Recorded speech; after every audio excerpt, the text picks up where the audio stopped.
Well, I am an admirer of Elisa's. Elisa has even worked for me, and the fact is that she is talented.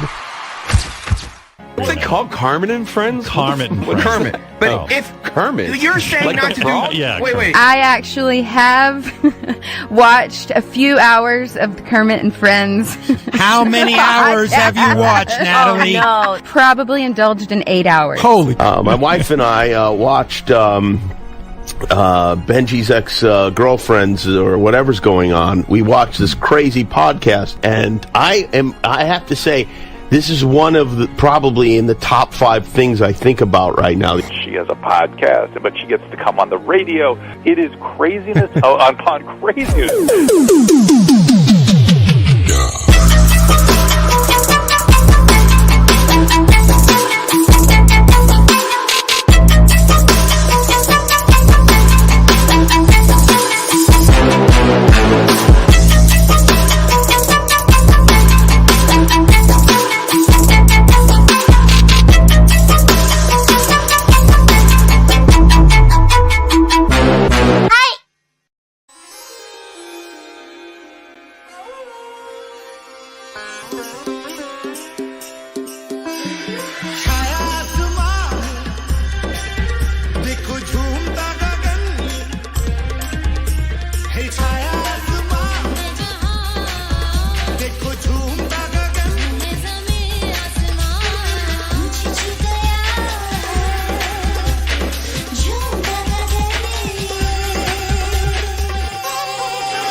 Hello, everybody. Welcome to Kermit and Friends. I'm Lisa. This is Fozzie. And Kermit is watching from heaven. Fozzie, you don't like your costume? If you don't recognize me, I'm the Hawaiian version of Pinky, our former guest. And so happy Halloween. We're doing this show on Halloween. Typically our Halloween shows aren't very good. If I remember our past 2015, if you didn't know this, I used to do Kermit and Friends for 1 year in 2015, okay? But I got trolled off of it pretty much, and I'd stopped doing it. But now I picked it up again, and it's better than ever. We have incredible guests. New people have come to us. God has really blessed us with this show, and we're just so, so lucky. We have new people that have brought unbelievable stories here. I have a new co-host. His name is Wheezy. Everybody welcome Wheezy to the show. Happy Halloween, Wheezy. Thank you. I love your costume. Thank you. I like yours. I was going to be Santa, but it didn't work out. Costumes don't work out for me. I always have like a costume set up, and then I mix different costumes together. Like I was going to be the cowgirl version of Pinky. I had all these. Oh, yeah. That would have been cool. I would have liked that. I think that's coming up soon. And then Fozzie has his lobster costume. Did you go out last night? No, I didn't. I stayed home. It's too scary out there. I know it is scary. I'm going out tonight, and I'm going to be dressed up as Lisa Vanderpump. Oh my gosh. Because I'm going to her bar, and if she's there, I don't know how she's going to feel about me dressing as her. I'm sure she's going to love it. Are you kidding? Are you going to take lots of pictures? Yeah, I'm going to take lots of pictures. Last night, I got invited to the Playboy Mansion party. Oh my gosh. I know. And I got invited. But like when you get older, you start to make excuses of like why you shouldn't go out. Yes, I do know that. Yeah, that's what I've been doing. So like last night, I was invited to this Playboy Mansion party, and I was like, okay, I don't really have a costume. I don't have a real costume. So that's my first excuse. My second excuse is you actually need to park at the UCLA parking garage. Like, who wants to do that? That's weird. Yeah. And then after that, you have to take a shuttle to like the secret location where it is. Gosh. It's just like, oh my God, I cannot imagine even going through one of those steps. So because of my age and just being like tired of life, I'm just like, no, I just really can't go. It's too late. It started at like 10 p.m. Too late. That's way too late. I agree. It's way too late. 10 p.m. There's just no way. And I mean, there's just so many things. I mean, I don't know. Maybe if it was like 20 years ago, I would have gone. But yeah, I just stayed home and I just looked at Discord all night. Well, it's been very entertaining lately, so I'm sure you were very entertained. I was. So, catch us up to the people that are not on the Kermit and Friends fan club. They're not in the Kermit and Friends Discord. What is going on in there? It's nuts. Recently, Bob has been the subject of everyone's hate. And so Bob was kind of chased away for a while, and he went into hiding. Right. And I heard that today he has some revelations for us, which I'm really, really excited about. But it's just been a lot of like, he said, she said, people leaving, people coming back, everyone hating Bob, and then people kind of liking Bob. I don't know. What? That is so weird. I always think it's weird when people like leave Kermit and Friends and then they come back and they make a big deal of it. It seems like some of those people just want attention. So I don't give those people attention at all. But yeah, don't use Kermit and Friends fan club as like, something to feed your ego. Just try to enjoy the people there and make friends. Exactly. Like you have. Yeah, you've been perfect in there. You're making so many friends. You're nice to Bob.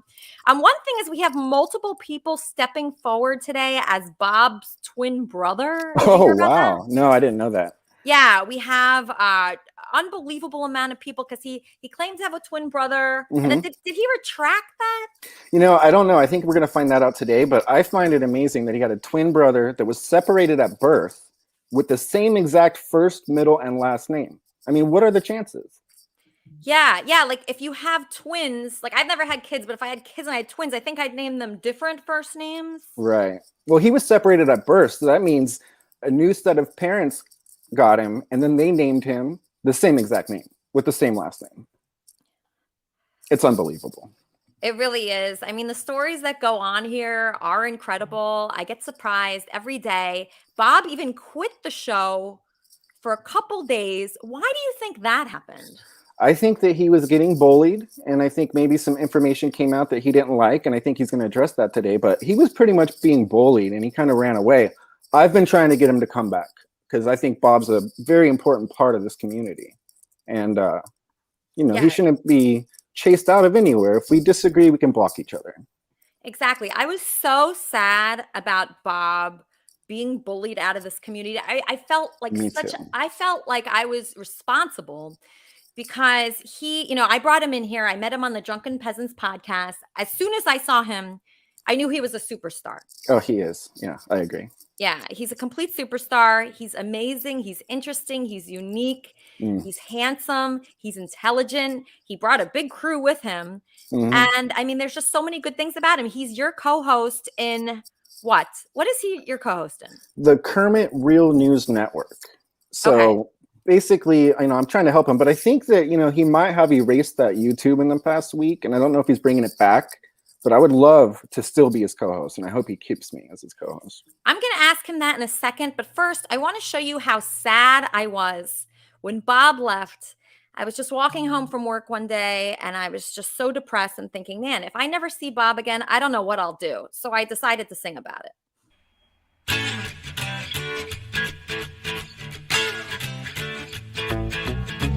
Bye-bye, Bob. Goodbye, happiness. Hello, loneliness. I feel like I could cry. Bye-bye, Bob. Goodbye, butthole challenges. Hello, Democrats. I feel like I could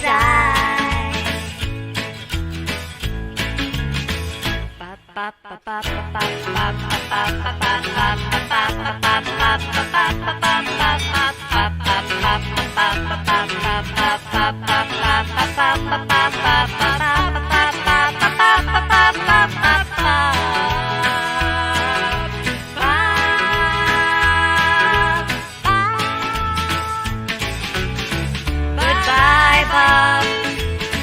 Goodbye, happiness. Hello, loneliness. I feel like I could cry. Goodbye, Bob. Goodbye, butthole challenges. Hello, Democrats, I feel like I could die.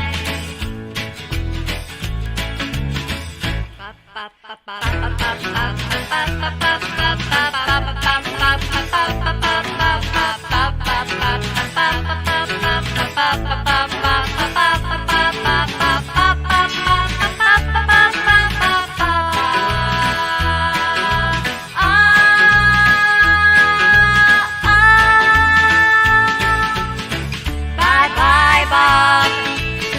Goodbye, happiness. Hello, loneliness. I feel like I could cry. Bye-bye, Bob. Goodbye, my old challenges. Hello, Democrats. I feel like I could die. I love Pinky. I love Charmin. I love all of the other guests that she's had on her show for the most part, except for the ones that don't like her. Well, pretty much I don't care about them already anyway. So, I mean, there you go. But we get to have fun with it. That's the thing about it. And we Bob, I'm so happy that you are back. Thank you, Lisa. You're welcome. So I know that you had big breaking news today. I want to get to that first, but then soon after that, I'm going to bring on your alleged brothers. That would be really cool if they actually found him. I would love to meet this guy again. I didn't like him when the first time I met him. He's a complete opposite of me. Yeah. Well, we'll see what he's like. So what is this news that I've been hearing about? You said you had big breaking news today. What is that news? Well, I decided to, I've been hiding this for a long time because it's so embarrassing when you get falsely accused of something, but it's on your record. So before I get started, I want to thank, believe it or not, first and foremost, Kermit and Friends, all of you. But in particular, also, I want to thank Rob DeHaven, Kelly and John Taylor, and believe it or not, Rick and Christina, because without them, I never would have faced all of this and come out to tell the entire story here today, which is what I'm going to do.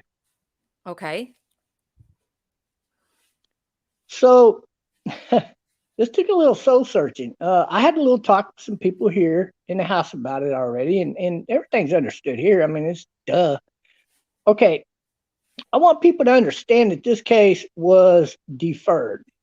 It's deferred out, like deferred adjudication on the traffic ticket. It was deferred for 6 years. That is true. That was me.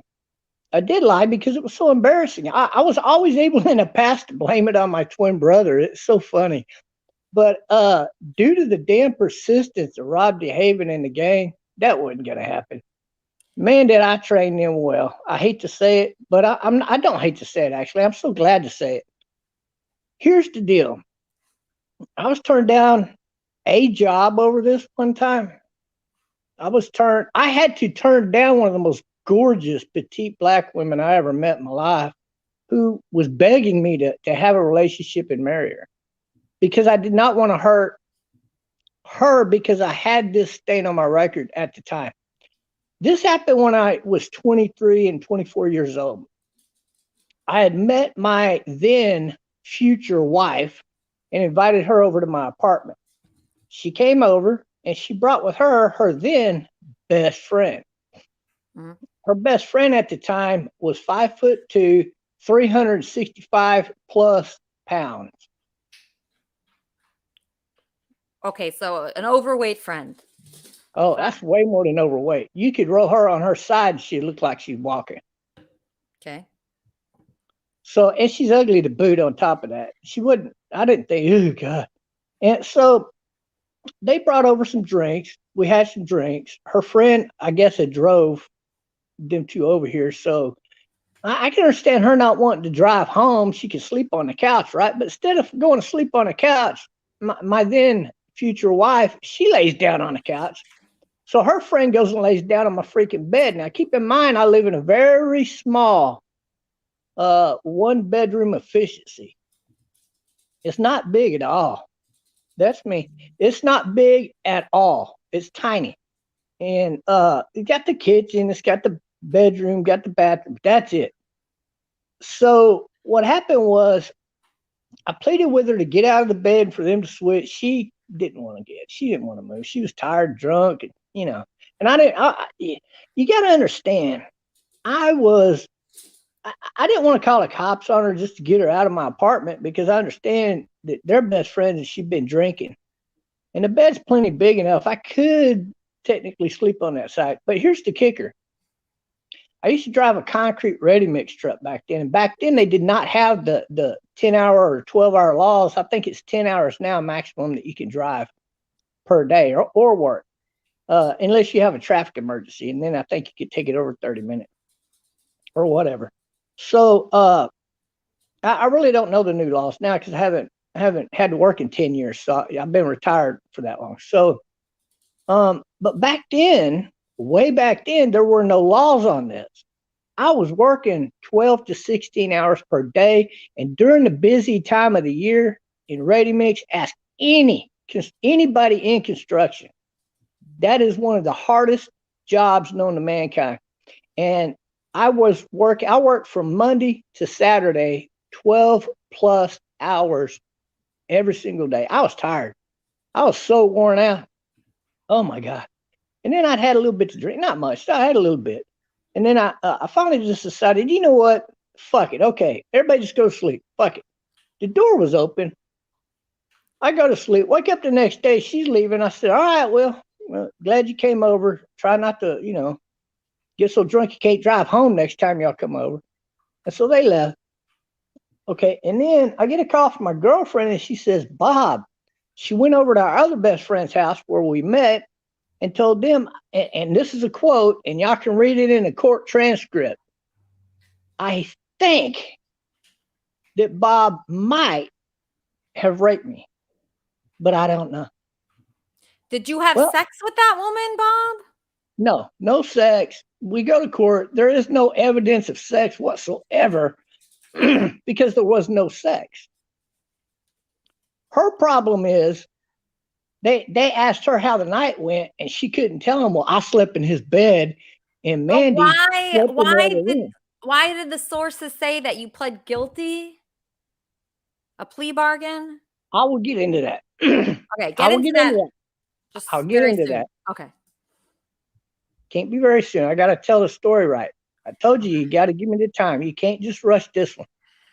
So, but it'll be faster than you know. So what happened is, okay, they forced her to call the police if it was true because they don't believe it. Anybody knows me knows that ain't never going to happen. So then what happened was she got on the phone and made the same statement to the police. They came out and took her deposition. They came to my place and took a recorded deposition.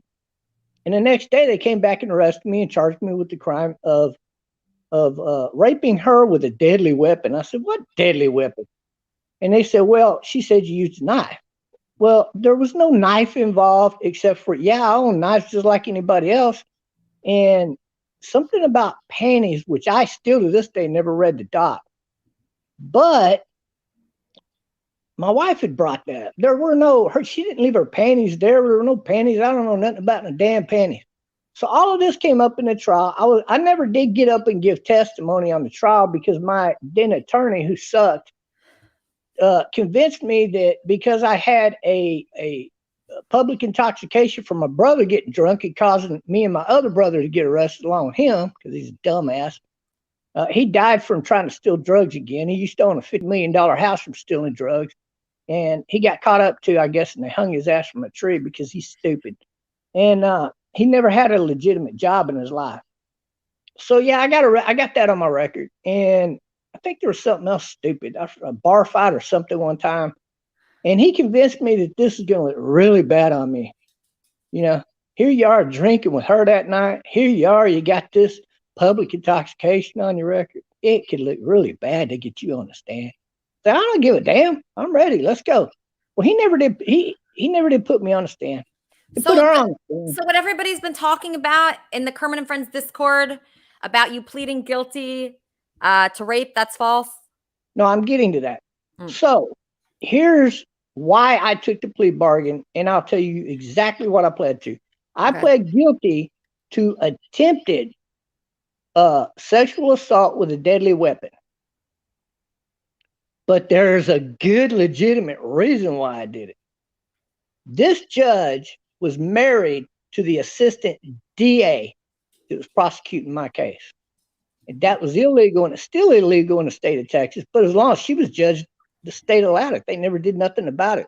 There's more to this story. Within a year, I had cussed out both of these bastards one at a time. She had a long history of drinking and driving. You could see it on the news where Judge Sharon Wilson is in a car wreck, believed to be stone cold drunk kind of stuff, right? She never got charged because she's a powerhouse judge. I swear to God, she got pulled over. It must have been, I've seen like 8 to 13 times that she had been pulled over, and it made. Frank, I have very bad ADD. Was there a knife involved? Did you bring a knife? I'm muted. Did you bring? You're unmuted. Was there a knife involved? It's my apartment. No, there was no knife involved. I never threatened her with a knife. I never had contact with her outside of, get the hell out of my bed, go sleep on a couch, you know? And but anyway, so here's the deal. So she gets caught up in her own freaking lie. She has to go through with it. And I understand that. And I know that I had the case won because they deliberated for like 6 hours and they kept having to leave and come back, leave and come back. So, but here's the deal. When a drunk judge almost hits you with her car and you stop your car and block her and get out and cuss her the fuck out really bad, and you don't know she's the judge, and then when you run into her future husband at the store, who's a DA, and you don't know he's a DA, but he smarts off to you, and you turn around, motherfucker, just fucking touch me and I'll beat your fucking ass. You have this conversation, run his coward little punk ass off down the street. I guarantee you, when you show up in court and he's the DA and she's the judge, you're going to get fucked. I did try to get it out of the courtroom based off of those personal issues with the judge and the DA. He should have been thrown off the case. They should have reassigned a new DA, and I should have been granted a new judge. It was not allowed by the judge, of course. So my attorney said, look, you're probably going to win this case, but they're going to come back and charge you without the deadly weapon. And if they don't get you then, they're going to come back and charge you again just off attempted rape. But I can go get you a plea bargain and we can end it right now. Now, at the time, technically, yes, I worked that week, but that was my last week for the company. And I was at that time in between jobs because the layoff. Bob, you're getting a caller. Just hold on 1 second. You're getting a caller. Kermit and Friends. How can I help you? How you doing? My name is Legal Latino Heat. What's up, Bob? Legal Latino Heat. Are you a lawyer?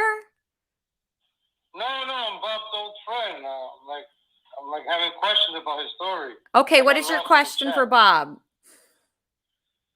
My question to Bob is, why did you take the deal if you didn't have a knife? We're all confused in the chat. Thank you for your time. Yeah, so I'm confused too because I was brought to court a couple weeks ago.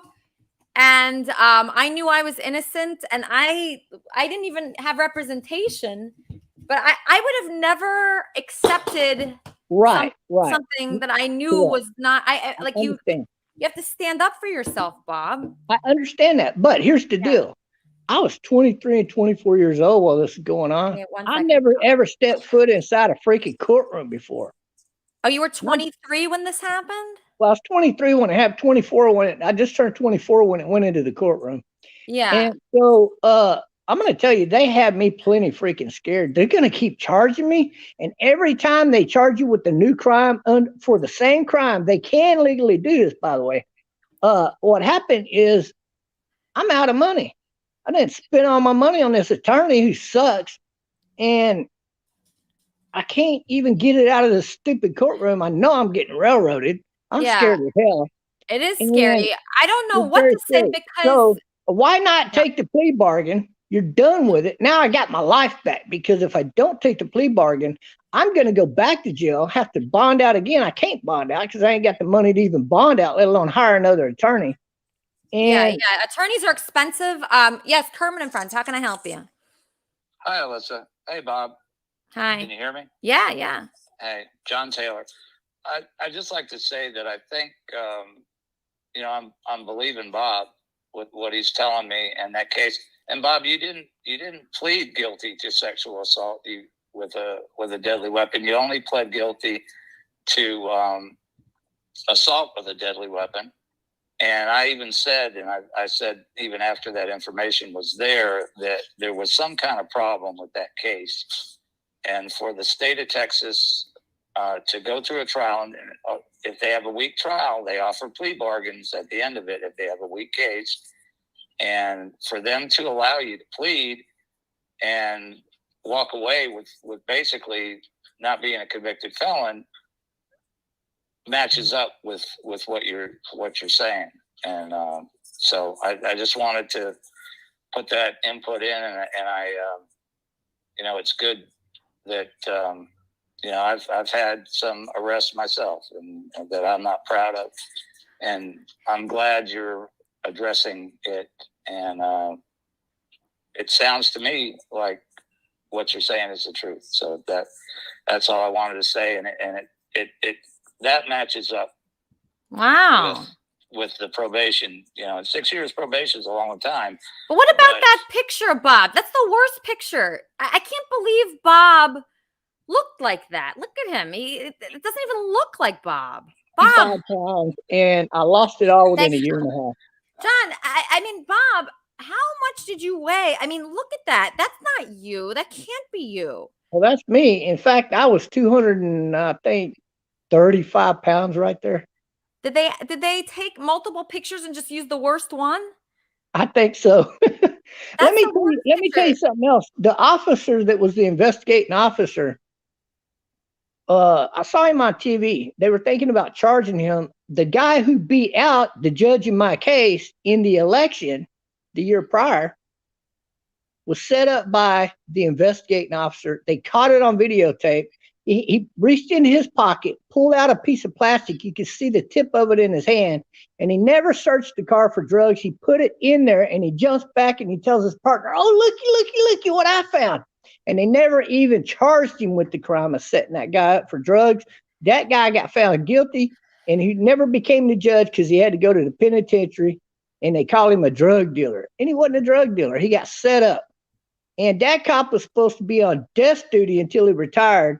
But instead, he weaseled his way into being a crime scene investigator. Imagine that.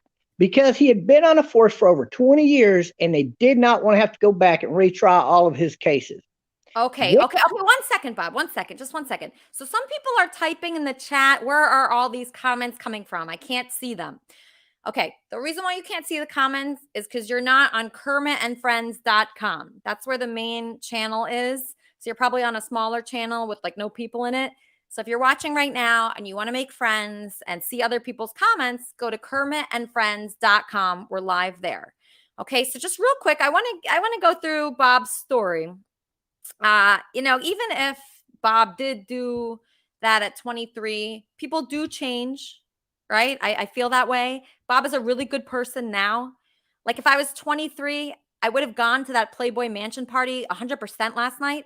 And now at my age, which I will not say, there's no way in hell I'd go. So people do change. Let's welcome to the show Dr. Frankencock, who is going to be helping us answering questions. What are you answering questions about? Because I'm looking at your ad right now, and it says, questions pertaining to, but not limited to, penis enlargement, consorting with sex workers, entrepreneurial advice, the porn industry. Dr. Frankencock, he has got the answers. Dr. Frankencock, what are your thoughts on Bob's charges? So here's the deal, Elisa. As you know, I was incarcerated myself wrongfully on 3 felony charges that were nonviolent for 18 months. And I pled guilty to misdemeanors at the end in 2019. Okay? I was wrongfully behind bars for 18 months. And you know this because we discussed it previously in private. And everybody knows about this in CAF. So I will tell you the system is completely messed up because when the U.S. government has a weak case, and I can say this about states too, what they will do is they will offer you a plea bargain just to let you out. Otherwise, if you don't plea out, they will do what's called superseding you.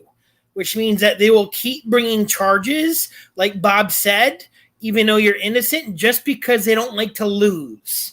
Because they don't like to lose, the U.S. government at least. The U.S. government has a 97% conviction rate on felonies. I was not guilty of any of the felonies he charged me with, okay? And they knew it. They had overcharged me.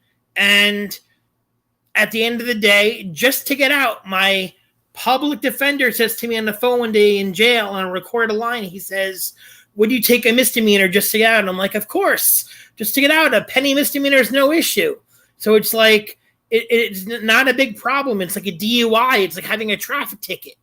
But, spending 18 months behind bars and getting the shit beat out of you every day by people who are bigger and stronger, gang members, gang bangers, like all these kinds of people, creates an issue, that where you sustain bodily injuries and brain damage to the point that you want to get out and you don't want to be in there.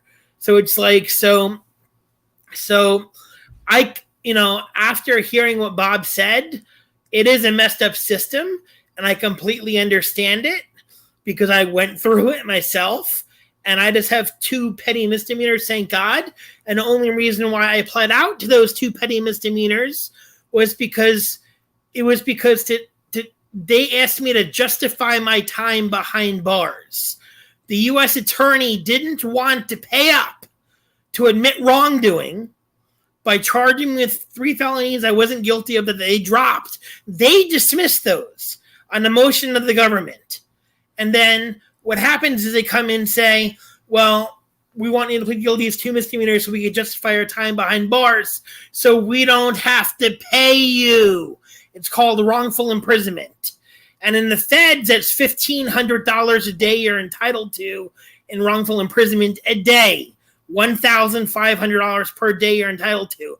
So I was looking at $819,000 roughly, give or take, or more, just on wrongful imprisonment alone, not to mention the bodily injuries I've sustained. I'm really glad they didn't put you in jail, because if they put everybody in jail, nobody would be on Kermit and Friends at all. So, okay, if anybody has a question for Barry, a sex question, he's standing by. Okay, I just want to hear really quickly from urethral sling awareness.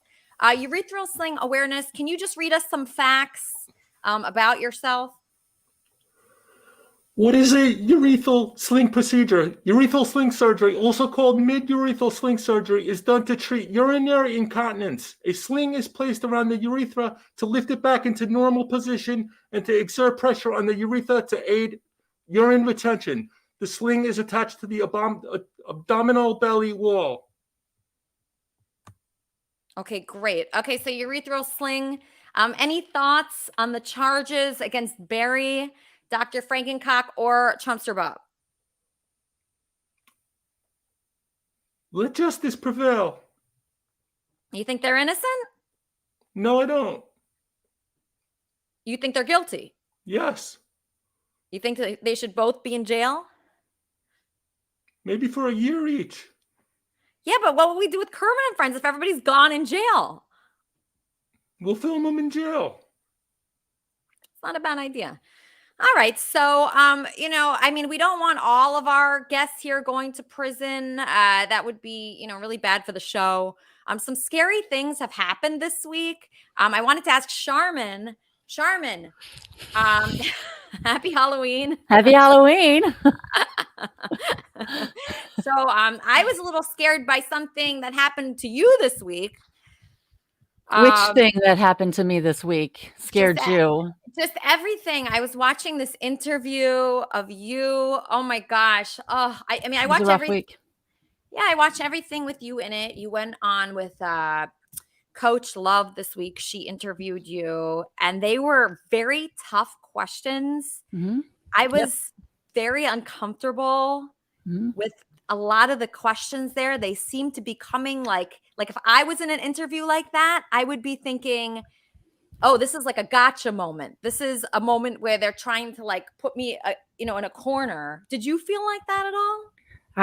One of the reasons why I've been avoiding this is because I don't want to talk about it, because there's all these questions that are going to be uncomfortable and hard to answer, and they're embarrassing, and I didn't want to. So Yeah. now I just kind of feel like whatever the question is, I just have to answer it and answer it as honestly as best I can.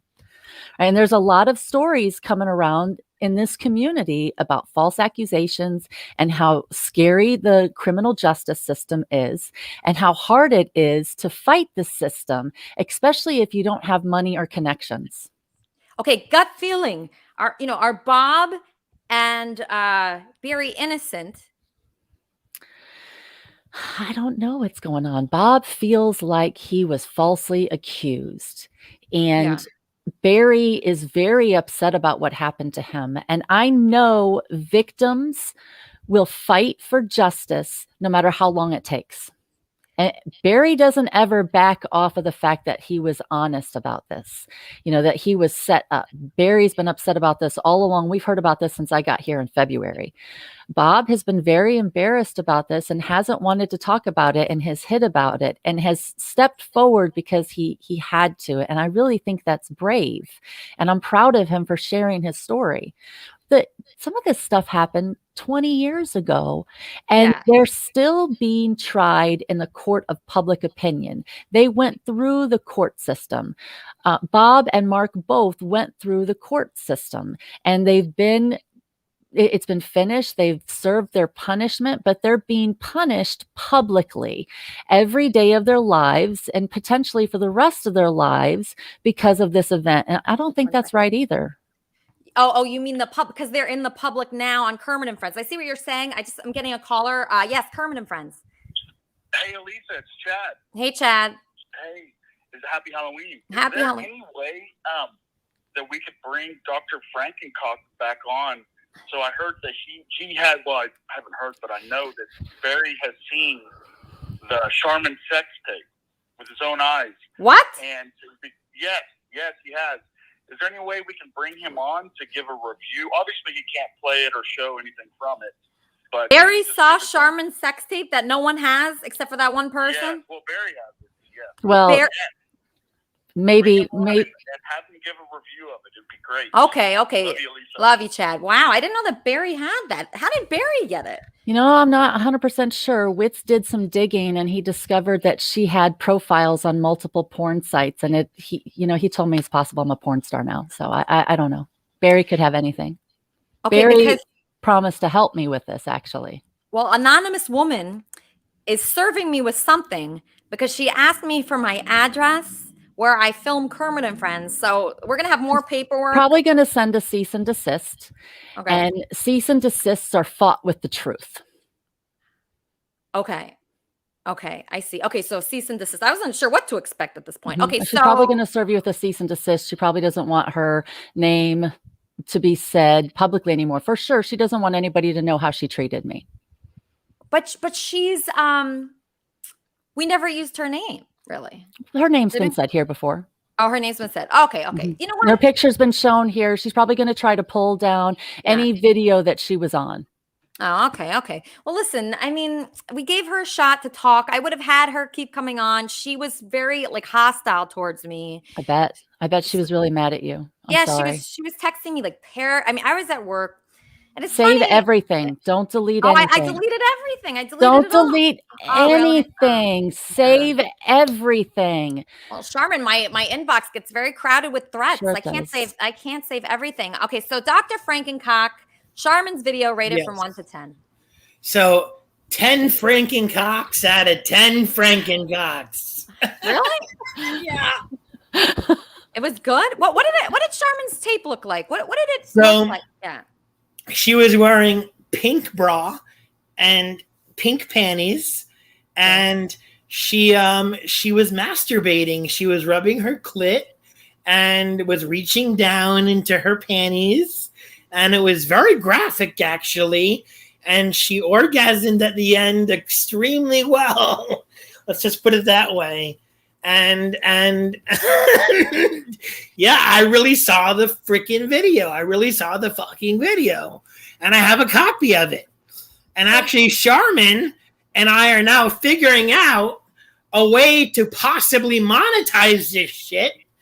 And because her former campaign manager, anonymous woman, owes her a lot of money.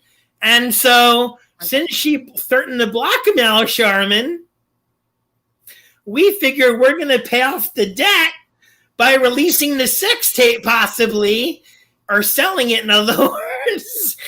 I mean, can you imagine a sex tape of a former U.S. presidential candidate out there, especially someone that's a Democrat and that was involved in a lesbian or bisexual relationship?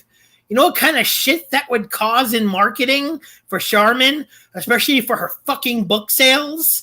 That's where I come in this whole matter as a fucking genius marketer for celebrities and athletes. Because this is the kind of crazy shit I do, where I leverage stuff like this to be able to bring her book sales up and bring her notoriety up and blows up somebody like this overnight. Kermit and Friends, how can I help you? Yeah, I have a question for the Dr. Frank and Cock. Is he ever worried that when he's on a porn set that he might get accused of assault with a deadly weapon because his cock is so big? I mean, it could be deemed a deadly weapon. I just wondered if he has to sign any, legal documents to avoid those kind of charges. Doctor? Well, I guess you could say my cock could be considered a deadly weapon with it being that big around in girth. I mean, it could be a deadly weapon. I don't know. We'll see. Okay, so my scariest clip of the week that I put together with Sharman in it has Sharman being like aggressively questioned. Like I didn't like this. It made me uncomfortable. I was upset. Sharman is such a valued member of this community. I feel bad that she was treated like this. People may not agree, but I was sad when I watched this. I was very, very sad, and I was uncomfortable. There is a big allegation that you are a terrible woman because you lost your kids. Did you lose your kids? We all know what is said about the women that don't get their kids. And in Florida, the standard for visitation is 50-50. And I get every other weekend, every Wednesday, whenever he travels. Okay. But the question is, did you lose your kids? I feel like I lost them. My relationship with them isn't the same. But I'm always going to be their mom. But in legal terms. I mean, I still have legal responsibility. I can still sign documents and go to doctor's appointments and the school and all that other stuff. So during our conversation, what I understand is that you did not lose your kids. I lost them. You lost some relationships because they didn't trust you anymore, but legally they actually chose to go live with their dad. Correct. Okay. And so I'm really trying to get down to business on this and be precise, because losing your kids legally is different from a kid deciding, particularly one of a particular age, is that, you know what, mom's kooky right now and I kind of believe dad. Yeah, sure is. So, I mean, did you know the questions ahead of time? I mean, I had a general idea of what was coming. I know it's been said in the Discord chat this week. I know it's been said on some of the wrap-up shows. I had a general idea. I knew it was going to be rough. She told me to buckle up, so I did. It's hard. My ex convinced my kids that I assaulted him, and I can't even push vitamins and healthy food without them screaming no means no at me. And it's just, I lost a lot with my kids in this process. And I had a lot of problems with my court system and my local police and my guardian ad litem. And my guardian ad litem was horrible to me, but did me the solid favor of telling me to take whatever offer I could get in my divorce mediation, because if I stood in front of a judge, it wasn't going to go well for me. And the judge still didn't want to sign my mediation agreement because he felt I got too good of a deal. When I went to the police, I didn't say anything about my campaign. But when I went and tried to get a restraining order, I put in my documents that I was a registered Democratic candidate for president, and I felt like he was trying to ruin my reputation. And the restraining order process with the judges was horrendous. And the way the judges treated me was horrendous. And I went back to the police and asked for assistance in December after Zarina started telling me her story. And they told me to shut the fuck up and called me a bitch. I stood in front of one of the detectives and asked him what it would take for me to get the protection of my community. And he turned his back on me and walked away. I filed an internal affairs investigation. That took a strange turn as well. And it's hard to fight the judges and the police. And the quickest way to shut a woman up is to take away her kids. It worked real well on me. Yeah.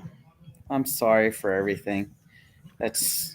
And I think that's true. I think your kids, folks that have kids, that's probably the most hurtful thing that can happen when you lose your kids. My oldest is 26 and still doesn't speak to me over this. I still have a relationship with my teenagers, but I know once they turn 18, that might change. I don't know what's going to happen. It's just rough. And I didn't want to deal with it. I didn't want to accept the public embarrassment and humiliation that I knew was going to come down on me. But I'm glad I talked about it, because at least I can have an opportunity to find all the sex tapes and get them removed. And if Barry can get me $5 million, then hey. Yeah, at least something good could come out of it. But Sharman, so Dr. Roy, he is so sympathetic towards you. I was talking to him this week a little bit. I did mention that you did meet up with Dr. Roy, okay? And you did mention that you thought you had a suspicion that he was friends with AW, friends with Anonymous Woman. Do you still feel that way? I absolutely do still feel that way. And there's several things that have happened. I've told him I feel that way. Yeah, Sharman, I'm being honest. I don't know AW. I don't know who she is. Good. I've never met her. So. It's just that there was always a strange connection between us. When the timing that you popped up, the way the weird Miami trip went, right? There's been a couple of different things. Wait, why was it weird? Why was it weird? Miami was a strange situation, right? When I went down to visit Dr. Roy, I was having a lot of problems in my rental where I was living. It was a 2-story building, and the guy that lived below me was coming home in the middle of the night, drunk 3-4 nights a week, acting like he was a rock star, lighting up his electric guitar and electric drum. And when I went to go visit Dr. Roy in Miami, he said that I could stay with him at his rental. I slept on a cot. The people next door were loud and obnoxious and partying really loud. And in the middle of the night, I could hear them laughing and saying Elisa Jordana. And it just really felt like a strange setup. AW owns a home in Houston. So when Roy went to Houston, I was like, yeah, that's interesting. There's just a bunch of unique connections. Wow. And I've always and told Dr. Roy multiple times, I don't know what to think. Yeah, I mean, I went to Houston last 2 weekends ago for my birthday because my cousins live there. Yeah, and it's just a strange connection. My aunt died, and so this summer I went to go visit to go to their memorial, and my cousins just wanted me to come down again because I haven't seen them in a while, and I hung out with them, and no, yeah, I know, right? Like, even when you had your major tower moment and your car broke down and you lost your job, right? And you came back to Kermit and Friends, you sounded so sad about coming back to Kermit and Friends. Like you didn't really want to, almost like you had to. Well, I was sad in general, when major things happen to your life, just like everybody, you feel sad about things. And so, those were just some issues when it was just timing. And I certainly hope that you have no connection with her. I don't. But I have been suspicious since we met. Yeah, I don't And I've know. expressed that to you. I haven't, I'm not saying anything behind your back I won't say to your face.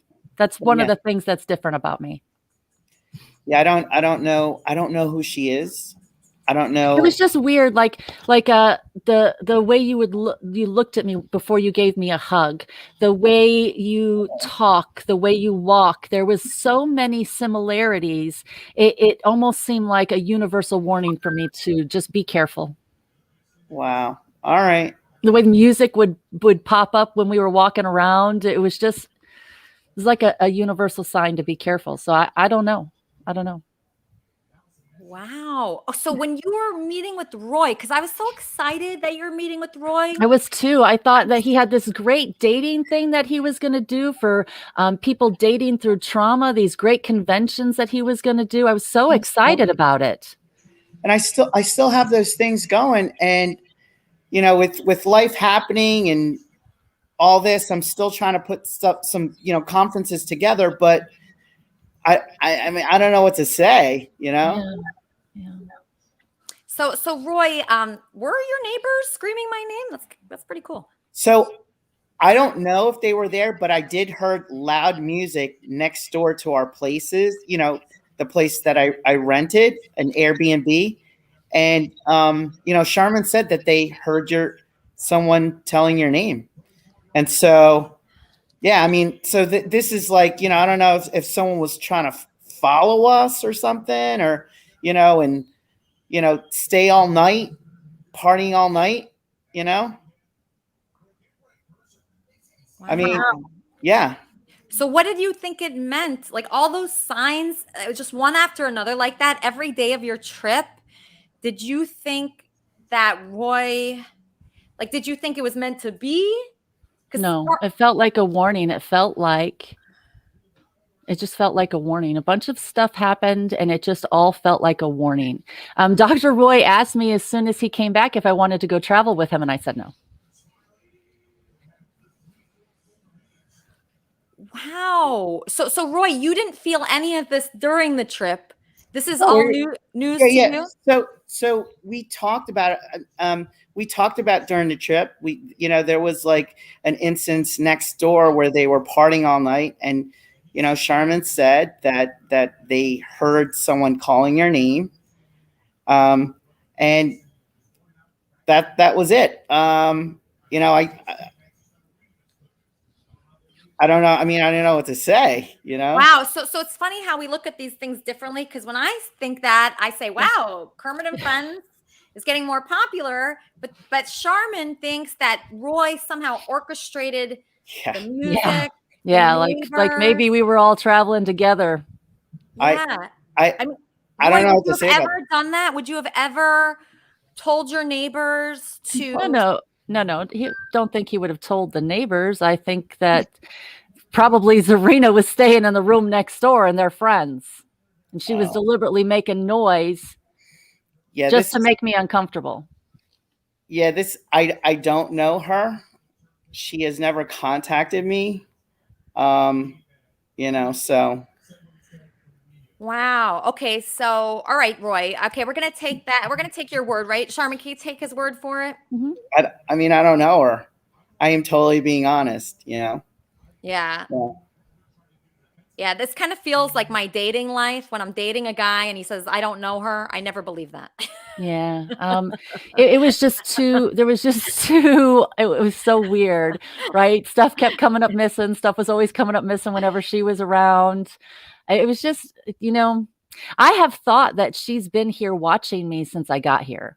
So it just seemed like he's a mole or something. Well, I hope not. I would prefer that not to be the case. If Dr. Roy is a mole, he's the best mole I've ever seen. Good. Number one mole, because you would have. But my picker's broke, right? So yeah, maybe I don't know. If he gets through you, I'll trust him. Yeah. Roy, do you enjoy your new role as mole? Yes. I guess. I don't know. I don't really want to be identified as a mole. I want to be identified as a good person contributing to your show. You are. You both are. You both are. Kermit and Friends. Yes. How can I help you? Hi. This is Eric Riggs on his campaign for second vice president of the United States of America. Okay, Eric, your penis is out. That's why I'm not putting you on the show, because your penis is out. Thank you for being awesome. Thank you for being so awesome over there. Put your penis away and you'll get on the show, Eric. God bless the prophet Elijah. I'll talk to you soon. Okay. Okay. Everybody, we're going to now relax with a band, a beautiful band, Joni B and Friends. Everybody enjoy the Monster Mash. Oh, you don't know how much trouble is getting on all this. All right. Okay, get in the back, get ready to dance. Okay.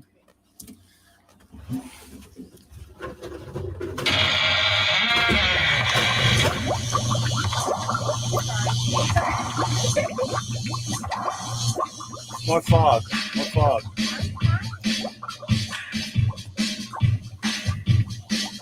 I was working in the lab late one night when my eyes beheld an eerie sight.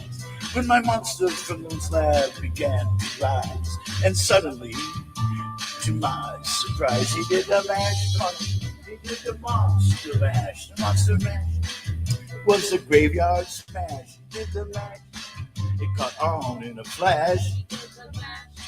He did the monster mash. Everything's digging just to the master bedroom where the vampires feast. The ghouls Tell me, the sound is very low. Sound is very low. Okay, what? Johnny, Joni, the sound is very low right now. Can you fix your audio? Because this is a very important song to play today. I know. Now you got me. What's going on here now? My microphone is up. Okay, but put the music up. Full blast. Oh, The more music. more music? You want me to start Yeah, again then? Yeah, start again. Oh, that's a tricky one to do. All right, let's do this. Hang on a second. We'll get one last thing hooked up. I'll put it to the big amp then. It's probably going to be too loud now.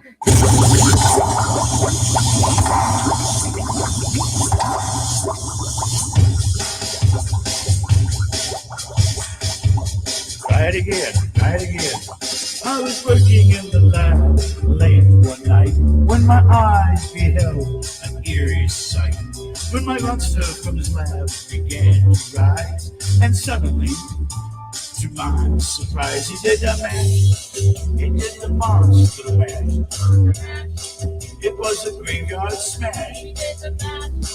It caught on in a flash. He did the monster mash. From a laboratory in the castle to the master bedroom where the vampires suite. The ghouls all came from their humble abode to get a jolt from my electrode. They did the monster mash. It was a graveyard smash. It caught on in a flash. They did the monster mash. Zombies were having fun. The party had just begun. The guests included Wolfman, Dracula, and his son. The scene was rocking onward, dig the sound. Igor and Jane, like that baying hound. Outfit baggers were about to arrive when vocal groups, the Kermit King of Five, the man. They played the monster mash. It was a graveyard smash. It caught on in a flash. They played the monster mash. Out from his coffin, Drax's voice did ring. Seems he was troubled by just one thing. Opened the lid and shook his fist and went, whatever happened to my twins? Then a twist. Now the mash.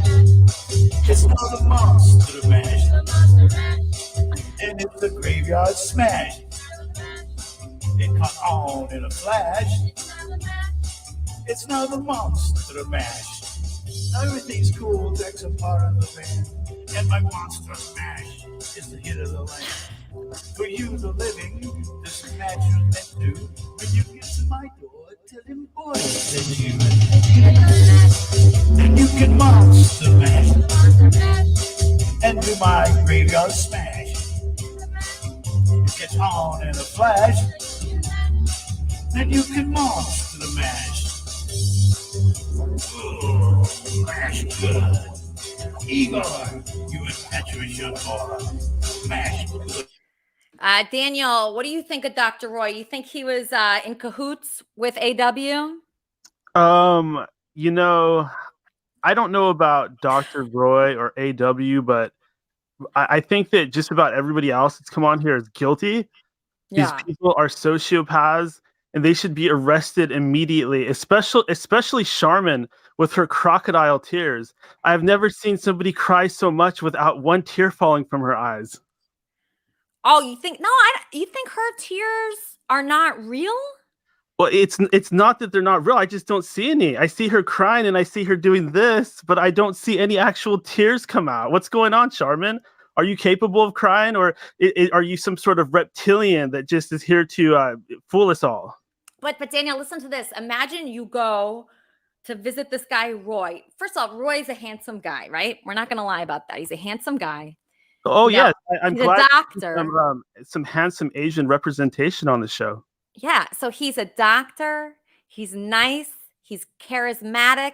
He's successful. He's a great Kermitarian here. So you go to visit that person, and then you're hearing music playing from restaurants, and next door they're saying Elisa Jordana. I like that part. But, different weird things are happening. How would you feel? I know exactly how he feels because the same thing happens to me. Everywhere I go, I hear people saying, Elisa Jordana, Elisa Jordana. The popularity is insane. I can't believe it. It's like wildfire.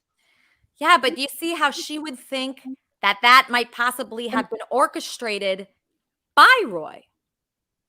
Charmin, you look lovely in your vampire outfit today. It fits you well. No. I'm the devil-worshipping Democrat that QAnon warned you about, allegedly. Are you actually capable of shedding any actual tears? Like, I'm surprised you haven't actually seen water and snot come out of my nose, because I think I'm an ugly crier. I even talked about on the Kathy interview, it wasn't worth it for me to put makeup on because I had streaks. I just don't wear foundation. This is my skin.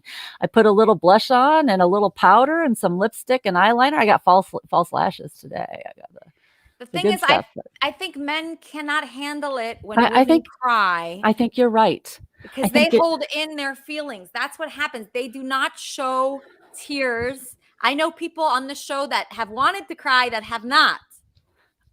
I had years in the beginning of my life when I couldn't cry at all. And then I started to kind of deal with my drama in 2009 and 2010. And the tears turned on and didn't shut off. Like I should have been skinnier because I should have just lost weight out of my eyes and nose, right? Because it all comes together here.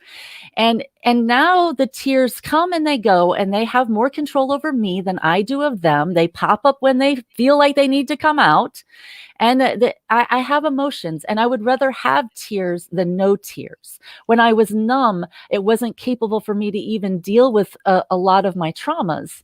So I would rather have tears. And I wish I didn't cry when I had to talk about things. And for that purpose, I do miss the non-crying, because people shut down as soon as you start to cry. And it's one of the reasons why it's so difficult to deal with survivors, is because they're emotional and it's hard for them to control their emotion.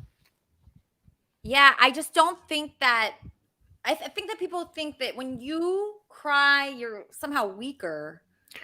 But I don't believe that. I think it's actually stronger to show your pain. And I know that these people on this show have all had pain like that, and they all want to cry. They just don't want to show it. So I think you are actually stronger than them.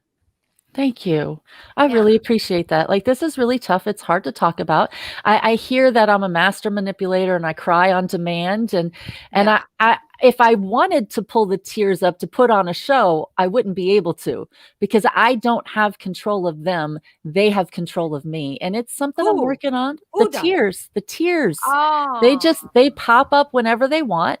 And it doesn't, I wish I could control it, because I would turn it off. There's a lot of times I feel like my message would be better received if I wasn't tearful and my voice wasn't shaking. Yeah. Oh, gosh. Okay, Barry. I mean, Dr. Frankencock, you had some words for Charmin?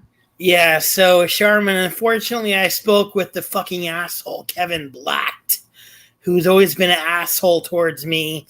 He's the celebrity sex tape broker in Hollywood that actually did Kim Kardashian sex tape sale with Ray J. I spoke with him the other day after we initially spoke, and I saw the sex tape, and he said, nobody knows who the fuck she is. Nobody knows who the fuck you are, he said to me, which is bullshit because everybody knows me in the sports entertainment industry. I even proved it to him in media articles and all this shit. And then he goes on a rant and he starts going crazy on me. And he's like, well, nobody gives a shit. Nobody pays for porn anymore. So nobody's going to buy the sex tape for $5 million, unfortunately. But what we can do, Charmin, is we can release it on our own through... I actually have a porn company that I'm associated with now. That's new, but the guy's been around before. And listen to this. This guy I'm working for, I don't know if I should be saying this, but he's associated with some billionaire that's letters are JB. Okay? Daddy B? No, JB. Yeah. JB. Jeff Bezos, Daddy B? I can't say, but he's associated with some guy named JB. That's all I can say, a billionaire named JB. Time to make sure we could just get it off of all the porn sites she put it on, to be honest with you. That's really, if we can't get money for it up front, I don't want to sell it on a click-by-click basis. Let's get rid of it. Yeah, we'll sell it on a click-by-click basis. And no, but it's not who you're thinking. Oh, I don't think, at least. But I can't say. Click by click basis through Barry. That doesn't sound very profitable, right? No, it doesn't sound very profitable. Can we just get it off of all the sites? Yeah, just take it down, Barry. Just stop watching it and just take it down. We have a fan of Trumpster Bob. Hey, I'm in. Can you hear me? Who is this? Yes, I can. Trumpster Bob fan. I was here for Bob, but I've got opinions on the other stuff too. I mean, what's going on with Bob? His channel's gone. What's happened? So Bob, we thought was gone. Okay, we thought Bob was gone for good. It was very sad. Everyone was upset. And he's back. He has a very long story about his alleged, I guess he had a plea bargain or something. I didn't understand it. I have such bad ADD. It was just a very long story. But I forgive Bob. I think he's changed. He's not the same guy now that he was at 23. So whatever he did back then, I forgive him. He's good to me. He's good to the people here. So, I'm Team Bob. Yeah, I'm Team Bob. Anyway, on the Charmin stuff, I was listening and, all right, if I followed correctly, she met this guy, Roy, and while he thought everything was fine, she was very uncomfortable about the situation, right? Yeah. And how long was she with him for? Well, she went to visit him in Florida, and everybody was excited about it. And then afterwards, nobody heard a peep about it. And turns out she thought that he was connected to her campaign manager that broke her urethral sling and tried to destroy her career and is trying to serve me with papers right now. So she thinks he's in cahoots with her because she heard odd music on the street. She heard my name being said, and she's just very worried about that. And I guess she doesn't trust Roy anymore, which is sad because they were friends. The suspicious thing I find about it is that he didn't notice her discomfort. Surely if you're spending a good amount of time with a lady and she's uncomfortable around you, you'll notice that, right? In some of her expressions, you're going to tell. You know what? You would think so, but men actually, in my experience, they do not. Although he's more in tune to women than I think most men are. Isn't he a doctor? He's a doctor. Yeah, let me just ask him. Be a smart guy. Roy, were there any clues in the trip that Charmin was uncomfortable with you? Well, she told me about what was going through her during the trip. Right. And so I was going down to Florida to do some things. And I invited her down because she lives in Jacksonville. And we didn't know each other. We just met down there. And so this is what happened. There's a lot of coincidences that's being tied with me that I felt like, the noises next door. I don't know who that was. I don't know why. Elisa Jordana's more than a coincidence, right? Well, I don't That's know. not to say you're not popular, but we people were- don't usually shout it out loud for nothing. We were supposed to meet Barry because she was going to meet Barry down there, and he didn't meet with us, right?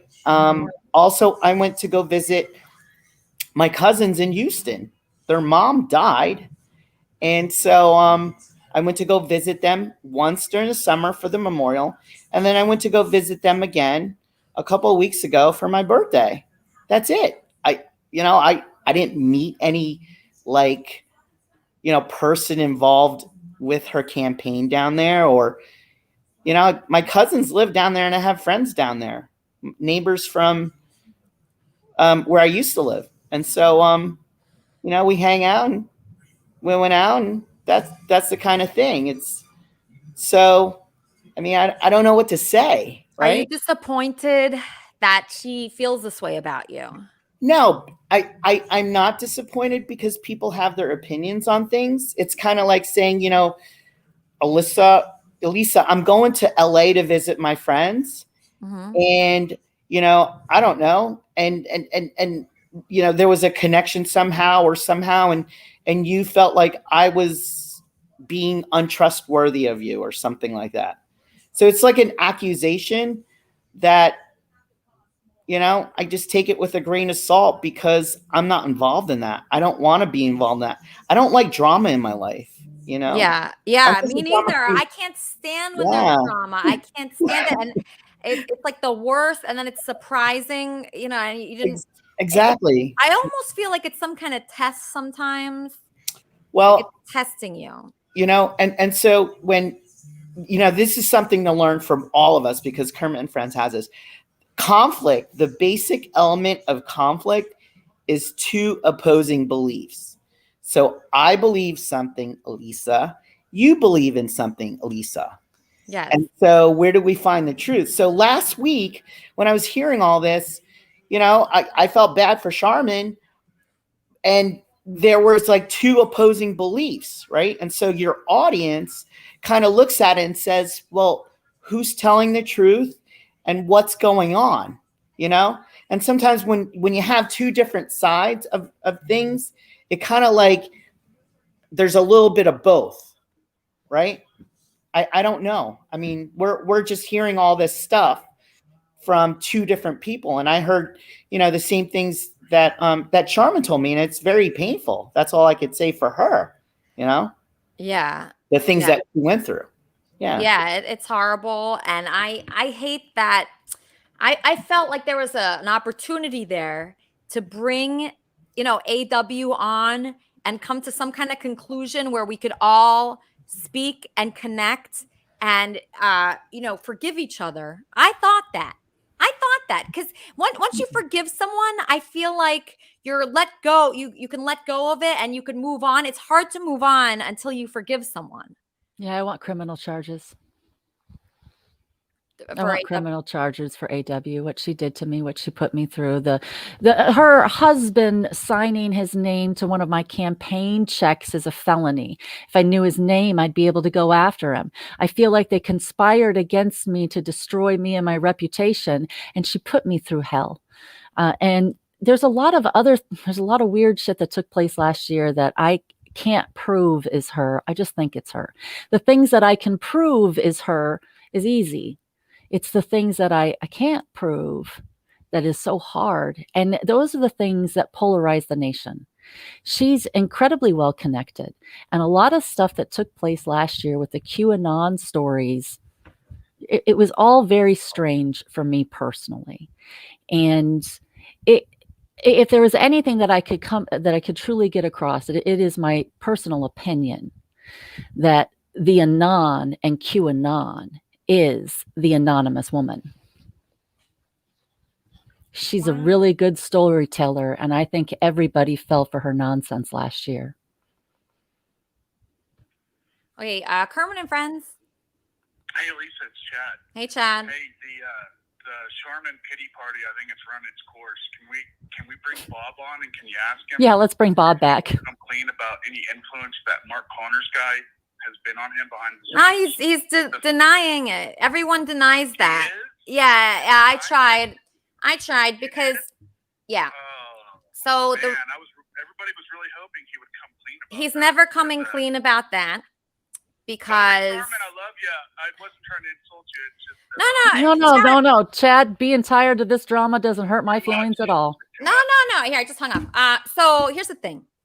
No one will come clean about that. And I don't know why. That's fine. About the Bob and Mark thing?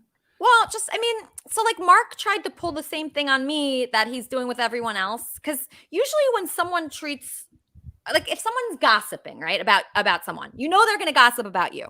Mm-hmm. So the types of calls and texts that I'd receive from Mark Connors, I just figure he's doing that to everybody. Mm-hmm. I knew he was trying to manipulate me. He was trying to get me to stop doing Kermit and Friends, which is very weird. He tried to get me to leave. Yeah, so I just figured if this guy's trying to get me to stop doing Kermit and Friends, convince me that he can do like something better than Kermit and Friends. I just said to him, then go do that. I'll watch it. If you can do something that's better than Kermit and Friends that people would like more and you can create a community, I will literally watch that. Mm-hmm. Because I love Kermit and Friends and I haven't seen him do anything. So that's why I'm just like not impressed with him reaching out to everyone here. Yes, Kermit and Friends. Hi, Lisa. Hey, John. John, I just wanted to talk to both of you regarding Mark and maybe Bob too, if he's listening, and I'm sure he is. But Sharman, at some point, and I am making the effort to get you documentation, because I think if you're gonna be involved in this, especially on social media, you have to have a goal. And our goal with Mark has always been to put him in jail, and he's well on the way to doing that. Harry Brogan has accomplished that with a restraining order.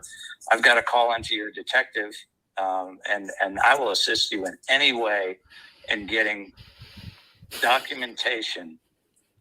If that's your goal. Yeah, no, that's my goal. I want her in jail. Sherman's got screenshots and all that, and we have a few of those, but those aren't evidence in a court of law. If you can get police reports, and that's what I'm talking to the detective, or trying to get him to call me back, because she went to this detective. He talked with her. He knows this information. He had to document it in some way.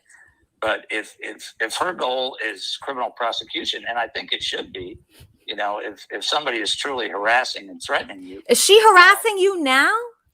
I am being harassed online by fake accounts. Somebody is stalking and harassing my children, my friends, and my family. Somebody is making fake accounts of my brother, who is legally blind and has very limited access to social media. There's a lot of things that have been going on. It was very different last year. It's different this year. It doesn't ever go away. And I think it's all her. Now, it's the things that I can prove that I can get prosecution on. The things I can't prove is what's most painful. But why can't you prove it? I didn't understand that part. Well, if there are fake accounts, how am I going to prove it's her? Right? Just because she likes to send me fake social media accounts and use my dog's name, right? Or whoever does this, nobody knew my dog's name, just her. There's a bunch of things a bunch of stuff that took place last year that really felt like it was her. Huh. It's so hard to explain, and it's so complicated, and I don't like being called crazy, right? I'm crazy, not stupid. And I want to make sure I tell the story right, because I know it is important to get buy-in. I feel responsible for creating a mess that I don't know how to clean up. Sharman.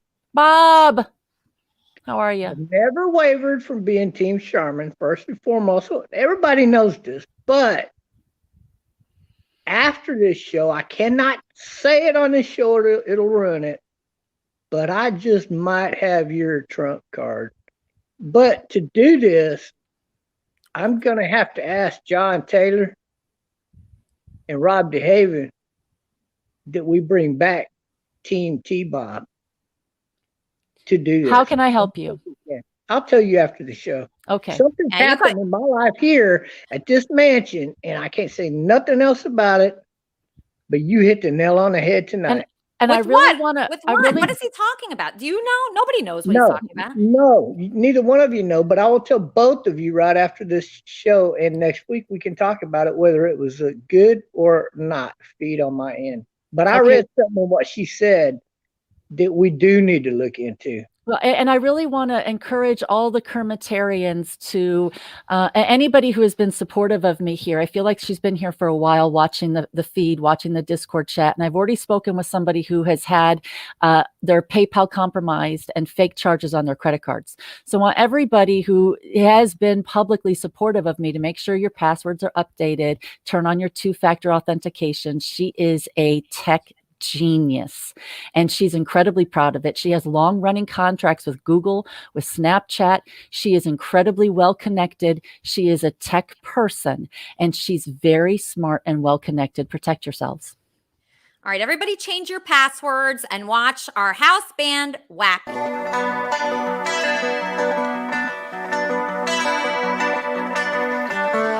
It's a mystery to me. We have agreed with which we have agreed.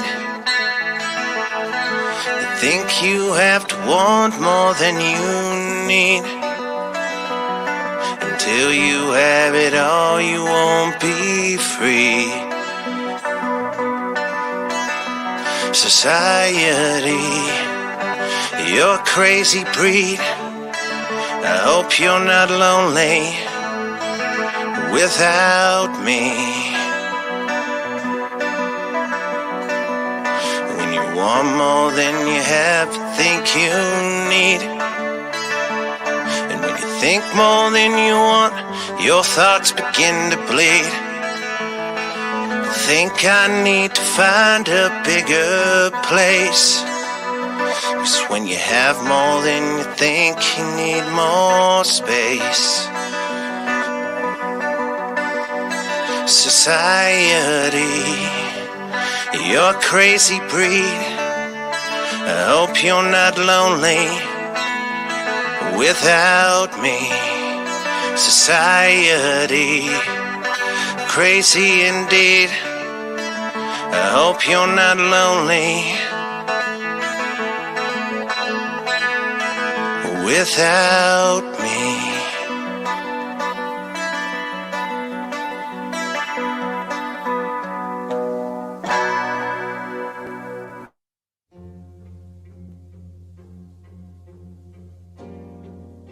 I launched a campaign for president in June of 2018, and Zarina is actually somebody that I hired to be my campaign manager. She was drugged and assaulted at this party by 2 executives and 2 professional football players, and it was her belief that you knew the executive. She gave me a picture of a couple of young ladies that she said were also at the party, were also drugged and raped at that party. Yeah. And 2 of them have committed suicide. So I am curious if one of the girls that is her friend is one of them.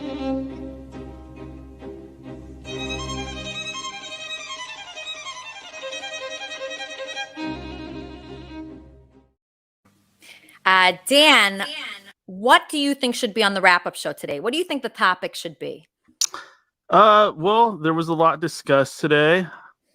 I'm really worried about Bob. He seems like a pretty genuinely good guy that can't really always control himself, maybe, because I hear him talking about these stories and these things that happen, and I don't doubt that they happen the way that he's saying, but he probably shouldn't have these things happen in the first place. So I think that that should be a major topic. And also, I mean, I got to touch on this again. Charmin, I no tears. I don't understand. And I also don't understand. See tears? Okay, so you don't believe Charmin. You believe Bob, but not Charmin. That's interesting. It's not even that I don't believe her. I just think that she's so full of it. She's like this sociopathic leader of the Mean Girls Club or the Sisterhood of the Traveling Pants. I can't stand her. I don't know what it is. I'm sorry, Charmin. I just don't like you. That's weird. I think that's weird because she's so transparent. She's authentic. She brings her story. She brings people in. See, I love that. You could feel however you want. I disagree with that. I mean, even she's if got you under her spell. Oh, you think I'm in the Charmin vortex? Yes, absolutely. And I think a lot of people would agree with me because I know not everybody around here is pro Charmin. There's a strong contingent growing. Well, the thing is about Charmin is she definitely puts things out there.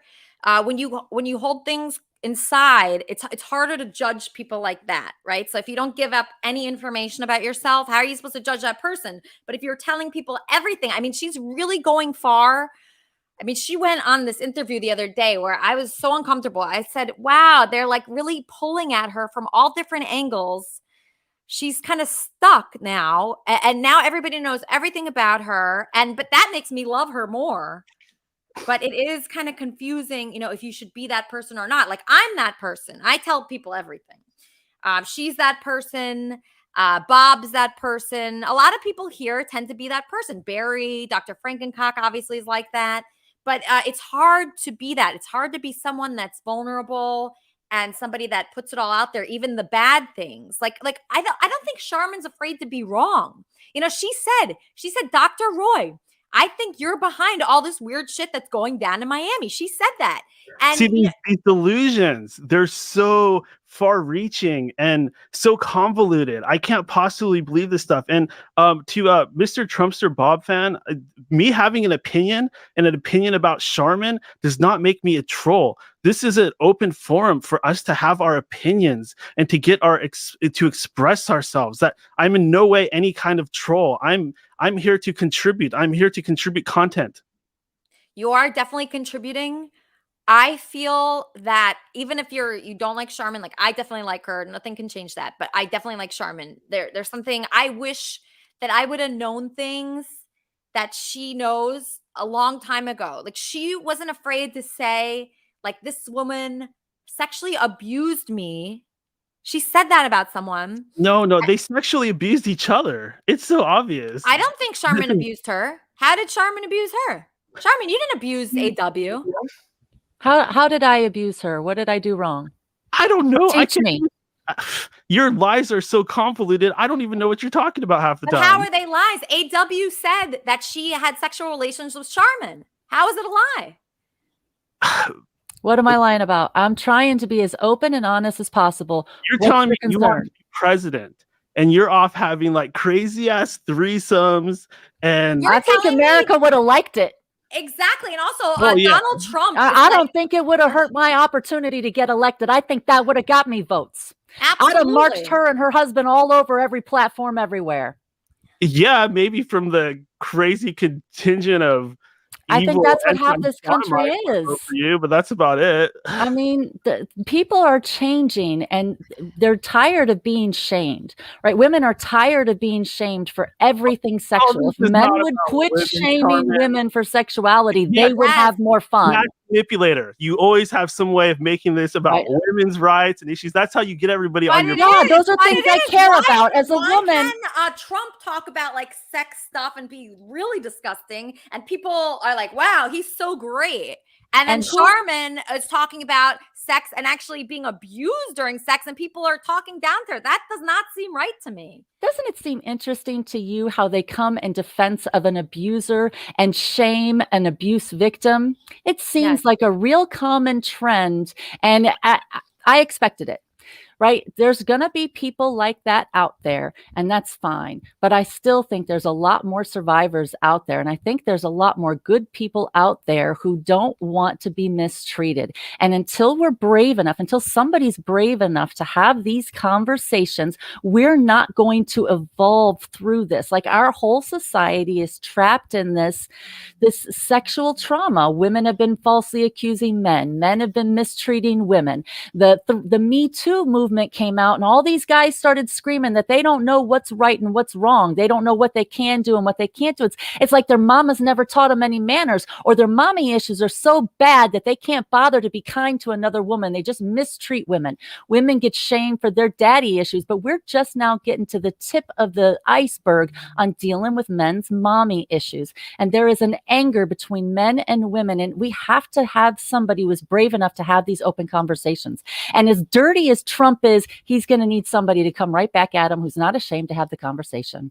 No, but nobody can, because they're not like strong enough in what they're saying. They're too afraid of someone like that. No one is doing it. No one is doing. You're the only one. Actually, I haven't really heard anybody come forward like this in a way where it's different. It's a different kind of way where you're exposing yourself like on all sides. Usually it's just like, oh yeah, this person did this, but you're really showing all the sides of the abuse, because abuse, it confuses people, and they do blame the victim. They say, oh, then why were you there? Or, oh, then why did you talk to that guy in the first place? What were you wearing? Yeah, what were you wearing? That's a You were big asking one. for it. Yeah, you were. Why were you out that late? No. Why were you out after dark on the beach? You have no business being there. Don't you know that's a recipe for rape? No, absolutely. And there were things that happened to me last year that were so impossible to pull together. I had the worst doctor's appointment you could possibly imagine in May of 2020. And I'm super upset about that too. And I've realized there is no way to fight that man while he is in office, because he has too much power. He can control too many things. He can have someone else reach right up inside you and hurt you too. And it was the most, I learned a lot last year. And the only way to beat him is if he is out of office. He cannot have the power of the United States behind him ever again. Yeah. But people that do like Trump, like they defend, they say, oh, it doesn't matter his personality or how he treats women. He made the economy so great. It's like, fuck you. Like the economy isn't that great. No, but that's what they say. Or they say they always defend who he is as a person, which I think is the number one reason to vote somebody in, is who are you as a person? Are you a bad person? Come on. If you just listen to what Trump says and what he tweets and how he goes against people and turns people against each other and insults people, is that somebody that you'd want your kids looking up to? Absolutely not. And that's all that matters in this life. That's all I care about. That's all anybody should care about. Nothing else matters but who you are. Yeah. And that's what I'm trying to do. I'm trying to get that across. I'm trying to be open and honest, because I really feel like he has pit us against each other. And I believe that anonymous woman was working for him. I believe that they told a bunch of stories, a bunch of lies, and they spread it all over the place with the purpose of pitting people against each other to start a war. And running the streets of Kenosha last year, the message I got is don't give them what they want. Just because they want a war doesn't mean you have to give it to them. And I knew that there was a better way to do it. And had I jumped on a stage last year in Kenosha and run my mouth, this could have been a lot more violent and a lot more aggressive last year. And that wasn't the right way to do it. I don't want a war. I don't want people pitted against each other. These lies that took over all over the nation and the world last year were done with a specific purpose of tearing us apart and making us fight. And it is unfortunate. One of the things I love best about Republicans is that they are loyal to a fault. And if you are on their team, they will support anything you do or say. Okay, stop bashing on Trump and the men. They'll believe any bad thing about a Democrat they Let me tell hear. you, you just ran out every single Trump supporter on the freaking planet with your bullshit about Trump. And I'm going to tell you both. I'm going to get on to both of you with your bullshit about Trump. I met Trump when I was in the military. He don't even remember, but I've been to his fucking house with the golden fucking toilet. Yeah, it's golden toilet. Yeah, he does have a golden toilet. Ra, because he likes to worship Ra. Yeah, no, you right, need he's a to gold stop worshiper. with the bullshit. You can check out the Esquire article and people see call all the you a man hater. documentation. Charmin, Oh yeah, because I'm a man hater. Charmin, but you at this point are being nothing less than a Trump hating, man hating little bitch. And I'm going to tell that's you, all you got. Blank. Right. Yeah, because all your shit on Trump is bullshit. He did go for the wall. You fucking Democrats blocked the bullshit. For the wall, and the wall is not going to stop anything. Indigenous people of this continent have been traveling freely across it for thousands of years until we discovered it, started raping, killing, and taxing whoever was left. I got something for you. You need to get with me after the show. Okay? It's a big something. A very big something. Let's end all of that talk and hate. See, you're talking. Let's end all the talk and you hate. Went from victim to hater. Did you know that there is not one single woman's march against Trump to this fucking day that was not financially backed or managed by the Council on American Islamic Relations, not a single motherfucking female gathering. And I challenge anybody to this day on the fucking planet to find me just one. Because I tell you what, you find out she was working for the Democrats and I'll switch teams. No, you're full of shit on Trump. That's my point. I don't think I am. I know I think you you'll are. just believe Look, anything he a woman says. has sex with a rich motherfucker. Years later, he's so goddamn rich. He's one of the top 1%. Oh, he raped me. I could get popularity, write a book on this shit and all that shit. Look at that black bitch wrote a book. The only motherfucker bought 95 or 98% of her books was George Soros. Shut the fuck up. Nobody gave a fuck or believed her fucking bullshit story. But the media touted it out as a #1 seller. Yeah. Well, I mean, I guess if George Soros is backing you, you can do anything you want to do. Swallow the facts. You got to swallow those facts. Everything I just quoted to you. Where we get our facts from, Bob? Anywhere. Look it up. Is it an alternative site or is it one of those federally regulated ones? Just Google it. That bitch was a gold digger from day one. She always has been. I'm not sure who you're talking about. He's got so many victims that have come out against him. I think there's 26 right now. What about the guy that sent out all the fake bombs to Democrats? He had the brand new stickers on his van after Trump's been elected? Yeah, right. Oh, he was a Democrat his entire freaking life until after Trump got elected, by the way.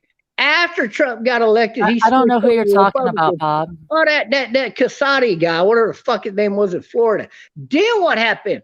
To that guy? That guy turned around. He turned around as a Republican Trump supporter. It turns out he was the damn bodyguard at Trump's rape accuser's fucking strip bar. He was her personal hired bodyguard. So shut the fuck. Okay, yes, Kermit and Friends. How can I help you? Yeah, I was wondering, Lisa, is Trump still there? Bob, are you there? Oh, he's there. Okay, are you going to apologize to Rick and Christine today for the things, and to a lot of people for the stuff that you said about people and called names? Well, Gee, that sounds rather Trumpish that you were calling people names. Yeah. Look, I play by their rules. Let me tell you this. I would love to apologize to Rick and Christina, but I refuse to ever talk to them pieces of shits again until they fucking apologize to me for stabbing me back 2 fucking times. They stabbed me in the back years prior. They owe me a fucking personal apology first. Until they get down on their fucking knees and beg me for an apology by doing that, they will never get a fucking apology from me. Now, I don't hate them. I respect them, but I will never apologize to them slime bag pieces of shit because they stabbed me in the back 3 fucking times. This is the last fucking time. Third time's a charm. Your baby doesn't love you anymore.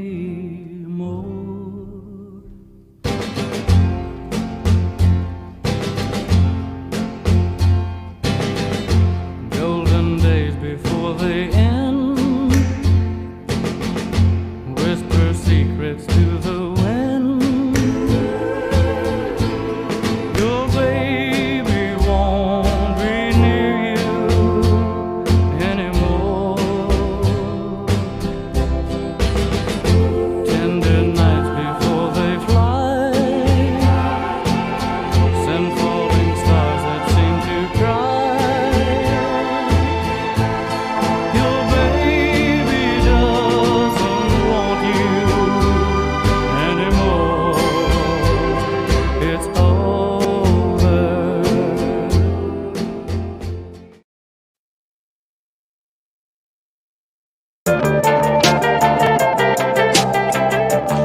You know I really got a feeling.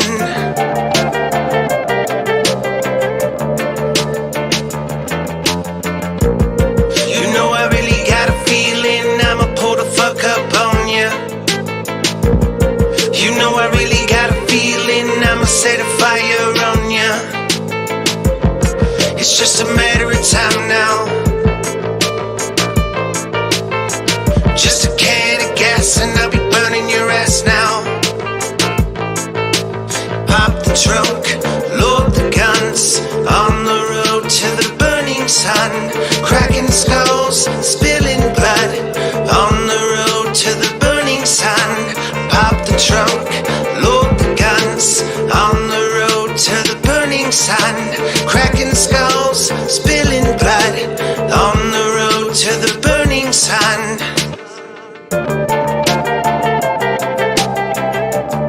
You know I really got a feeling.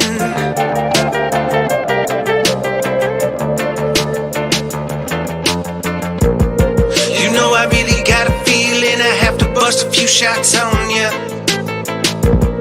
You know I really got a feeling. I have to bust a whole clip on ya. It's just a matter of time now. Just a couple more rounds and I'll be taking your life now. Pop the trunk, load the guns. On the road to the burning sun. Cracking skulls, spilling blood. On the road to the burning sun. Pop the trunk, load the guns. On the road to the burning sun. Cracking skulls, spilling blood. On the road to the burning sun. Okay, so we're going to have this wrap-up show. I'm pretty sure it's going to be hosted by Wheezy and maybe Trumpster Bob, okay? So Joni, I don't know what's going on. I can't really see you very well. I know you have a great costume. Can you show everybody your costume, Joni? Yeah, it looks good. Okay, you're looking really good. Okay, and urethral sling, you have a great costume. Everybody dressed up today. I really appreciate that. Everyone looks absolutely wonderful. Urethral sling, what are you looking forward to on the wrap-up show? Just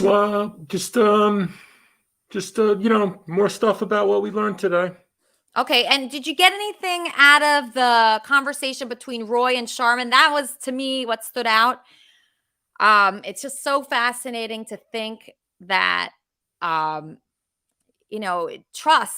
trusting people, that's such a hard thing, especially here. I think this community has a hard time with that, with trusting people and just really unveiling who you are, doing that, and then having people go against you or thinking that people are against you. Sometimes it's very hard to tell.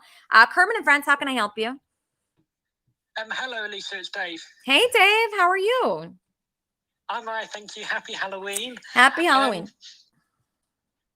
Thank you. I just wanted to ask because sometimes the arguments are so kind of detailed, it can be a little bit hard to follow. So is this Trumpster Bob's final appearance, or will he be back on in the future when he feels like it? So Trumpster Bob was screaming at me and at Charmin today about Trump, which is such a topic. I agree with the people. It's like a played out topic. But the thing that I did not like is how people they go after people because of their views and no matter who you like or who you're a fan of.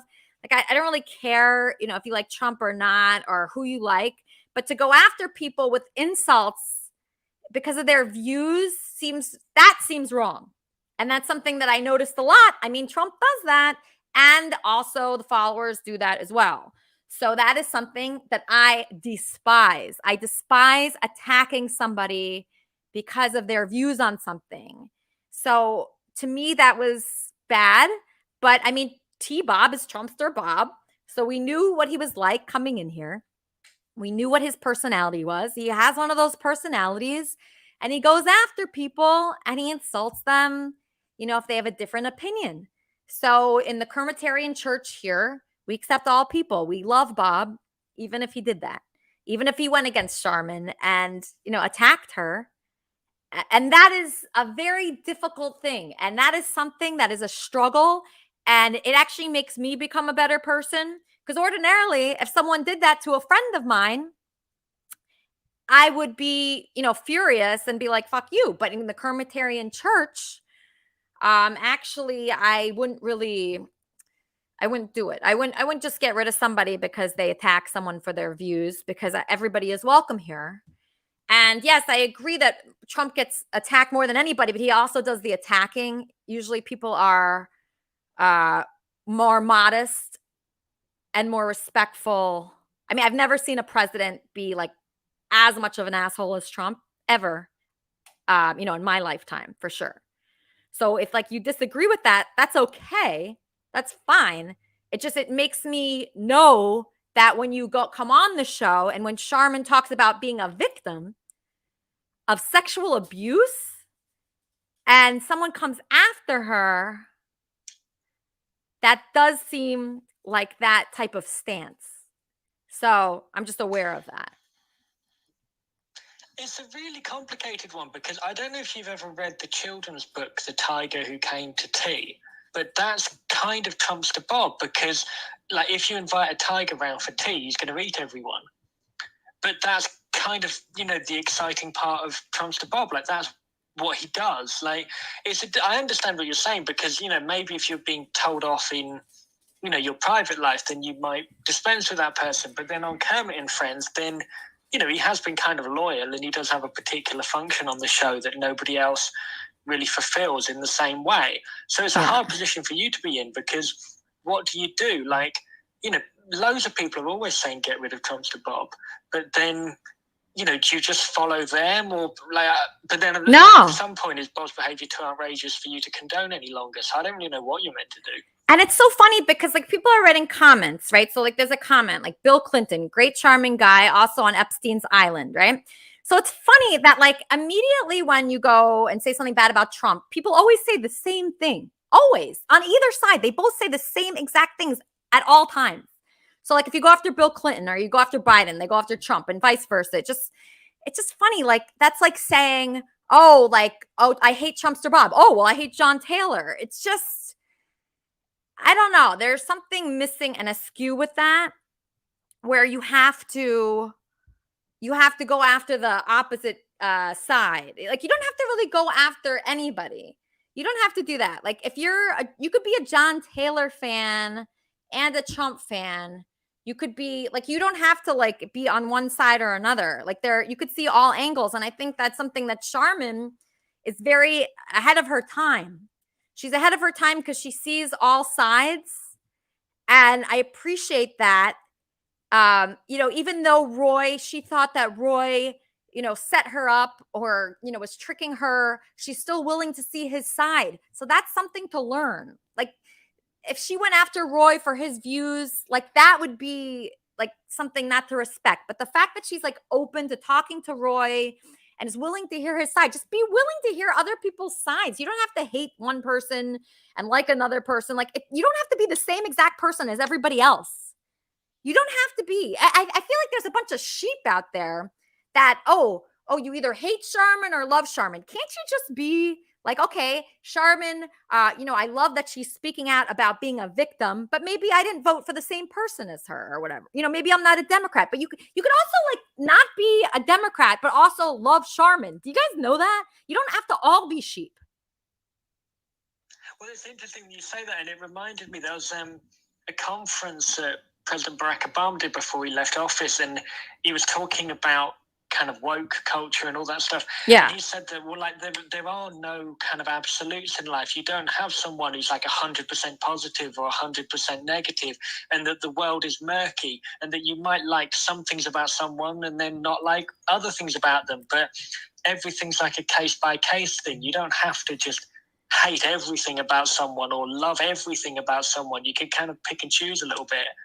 Yeah, exactly. That's why it's so weird. I mean, just on Facebook and even in like Kermit and Friends chat, like the comments about the politics and the views are like all the same. And so if somebody hates Trumpster Bob, they hate everything he says. That's impossible. You can't tell me that Trumpster Bob doesn't have some words of wisdom in there somewhere. You can't hate every single thing about a person. Like this guy Bologna Sauce, he's like a troll. Like 80% of stuff he says, I'm like, oh, what a jerk. But then there's like 20%. I'm like, oh, that is kind of funny. Can't you just guys be a little open-minded? A little? Yeah, just leave the door open like a Yeah, leave the door open. Don't be a bit. Yeah, exactly. That's why like Kermitarianism, to be a true Kermitarian, you need to be open-minded. Okay? You need to be open-minded. And when someone puts themselves out there, okay, when you put yourself out there the way Charmin has, unfortunately, the claws come out and they start attacking her for like, having fake tears. But that's it. Sherman, if she runs for president again, she's going to be ready. Absolutely, she's going to be ready this time. And I swear things happen for a reason, because this Kermit and Friends place is a very tough place. And I can't imagine. If she can live in Kermit and Friends land, then she can survive anything anyone else can throw at her, because it's brutal sometimes. She will win. She will win because she won't let her emotions get the best of her. Because I think that's something that we can all learn. Because when your emotions get the best of you and you start making emotional decisions, that doesn't always turn out the best way, right? So I think there's so many emotions going around here. And, people are being attacked. And you just learn to kind of keep going and hear people out and just take it. You got to just take it in life. You cannot be just like, oh, I hate this person. Like my brother, like, doesn't talk to me. He hasn't talked to me for like 5 years because of like something I said that I don't even remember. And, That's ridiculous. Yeah, like, how could you respect that person? Like, you're going to get rid of someone in your life that's your sibling because of something they said or something they did, unless they did something to harm you or, something violent or something like that. Like, how could you just get rid of someone in your life that's a family member? It just, it's just really hard to respect someone like that and just hate someone and get rid of them in your life just for having like a view that's different than you. So that's something that I struggle with. That's why I want people here in a place that's like my home. Like, this Kermit and Friends is my home.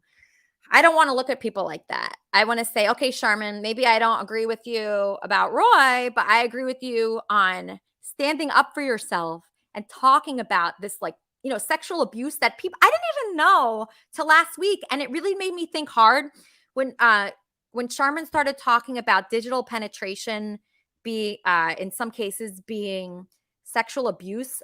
I never thought that way. And it made me think differently about my experiences. And I said, man, thank God. If I got one thing out of Kermit and Friends my whole life, it's that she showed that to me. She showed me a different way of looking at things that it can actually clear up a bunch of things in my head about my own life and why I have different issues. I fell off on the table at a gynecological appointment. I fainted at like one of my first like gynecological appointments. I fainted off the table, and they said this girl has been abused. They said that, and I blocked that out, stuff like that. But Charmin talking about this and not blocking it out is one of the most important things I've ever seen anyone do. Anyone. By her talking about that and educating people, even if she's wrong about a lot of things that she says, she has done something so important here by opening up and just showing people there's a different side of things that you haven't seen, and that you can be open about things and you can be on the path to healing.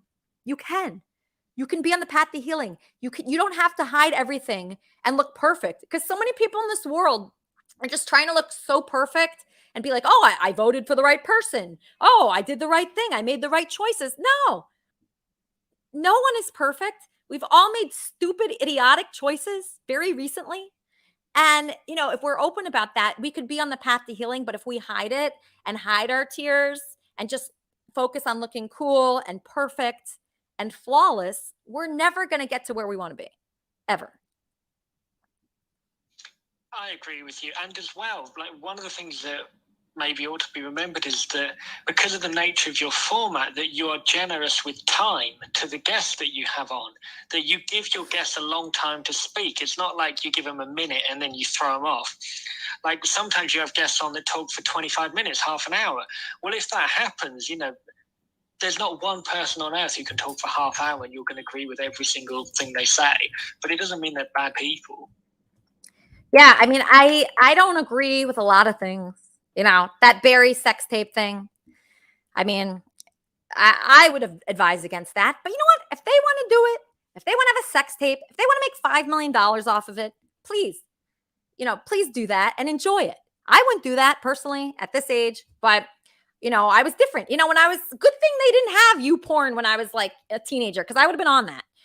But now I'm just in a different place, and I just say to people, I don't really think that we should be judging each other based on who we voted on or what religion we are.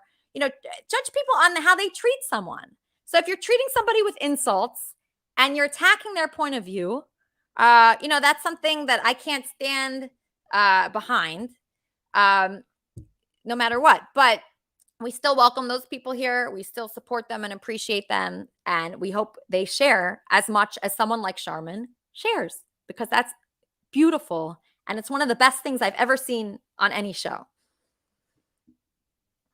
I agree. So regardless of everything that's happened, you're still open to Bob being on the show if he wants to be in future. Yeah. No, Bob is, what is he? ECO. I don't know what he called himself. Let me ask him. Bob. Thanks, Dave. Bob. What are you? What's your title? You made me the executive officer in charge, so I put in EOC. Okay. So EOC. Bob is EOC. What can we look forward to on the wrap-up show? I think you're doing it with Wheezy here. Wheezy, what's going to be happening? Well, there's so much to talk about. I mean, what a great message, first of all. That was a great message that you just gave everyone. I think it's important. It was beautiful. But the wrap-up show, I mean, I have a ton of questions for Bob myself. I would love to know. There's more to the story. There's more going to come out on the wrap-up show. Trust me. I'm sure. I really want Charmin to come on the wrap-up show because I would love the Charmin, connection between and Rob DeHaven and John Taylor. Well, here's what I want. That would be great. I want to know how Anonymous Woman is connected to QAnon. That is riveting to me. I have to know. That will not come out. Well, she's not, but that was a cue off. Okay, I mean, because of the character and everything, she doesn't actually believe that, and it's not the case. But that was a, what do you call it in comedy? I forget what it's called. Lisa probably knows. I don't know. Call what? When it's parody. She did a bit of parody. parody. Oh, it was a parody. Yeah. Okay. Yes. If you guys want to play my parody that I wrote for Bob, please somebody post your after show in the chat so people can go to it. If somebody wants to help, and can you post that? Are you able to? I don't know. I want to say something for the record about Elisa. Yes. I have to come on here and blast out Charmin on all that nonsense Trump bashing. We need to stop all of that. Yeah, nobody cares about Trump at all at this point. They do. No, they do. But trust me. But here's the thing. And you can't deny his fans. You can't just go one way, your Democratic way. You said it yourself. You want a show where everybody can come together to get along. And here it is, right here on KF. I've never seen a better place for that platform. And you can't just run off with two women bashing Trump constantly without somebody jumping in here. And I can't jump in here with limited time without jumping down your throats about it. I mean, come on. That's fine. No, I don't care. I want to give you credit for something. What? In particular, of all people, I had to search deep in my soul and overcome my fear of being so embarrassed about this. I'm taking the state of Texas and the county of Tarrant County to court next year. I promise everybody here. I promise to God on a stack of Bibles over my 20-year-old case. Gonna do it because the judge was married to the DA. Bottom line, case thrown out. I'm gonna tell you, the person I'm giving credit to me coming and searching my soul for and discussing this with all my personal friends, they already know the story. And everybody else around me and everybody on here is Elisa Jordana. Because you told me, don't let them run you out, Bob. Don't let them run you out. Don't let anybody run you out. Kermit and Friends, how can I help you? Hey, how are you? Is this Coach Erica Love? It is. Hi, I'm good. Good. How are you? Good. I'm proud of Bob. Yeah? Why? Yeah. You know what? I'm proud of him for telling his story, at least what he was able to get out, and I'm proud of Charmin. Oh. Yeah. I actually love what you showed today. I thought it was hilarious. I do want everybody to know that we talked about all the hard stuff and all the hard stuff I was going to have to ask her because they were decrying her in the KAF community. They were saying all kinds of things about her kids, calling her a slingshot and everything else. I thought that was horrible. But at the same time, I knew that Charmin had good reasons for why she did what she did. And I wanted every single hard question to get out there, and she killed it. Okay. Yeah. When I was watching it, I just thought it was like very tough on Charmin. And I don't know. I just thought I thought it was strange. I really did. I thought it was strange. I thought it was a strange interview. It seemed like you weren't her friend when you were interviewing her. And I thought that it came from a weird place. Yeah. Pull Charmin up. Ask her. Yeah, I mean, Charmin is interviewed by every kind of person. So she's interviewed by like trolls. So she doesn't even know at this point. She's been so many interviews. But I was watching it and I thought that it just seemed weird. It didn't seem like a friend was interviewing her. That's what I thought. I mean, I could be wrong. Yeah, I think that Charmin would say that I went over the questions with her. Yeah. The ideas that were out there about her. And I think that she would say, I think you should bring her up. I mean, don't let me speak for her. I think bring her up, ask her what she thought of the interview. And if she thought I was fair, I just thought it was weird, like how you quit here. And like you would call me every week and we'd have like these long conversations. And, then you just quit out of nowhere. You were talking to Mark Connors like a lot. And then you take Charmin for an interview, ask her really mean questions. And I don't know, it felt weird to me. I wasn't sure like where you were coming from. Like, why would you want to talk to me for hours every week? I don't talk to anyone from Kermit and Friends ever on the phone, ever. And you called me, we spoke for hours. You would really talk to me a lot about Kermit and Friends. I just thought it was weird that you left. And, it just gave me a weird vibe. I don't know. I'm very confused. Is this about Charmin or is this about you and No, this is about like your intentions. It's about your intentions, your Mark Connors connection. Why bring Charmin in?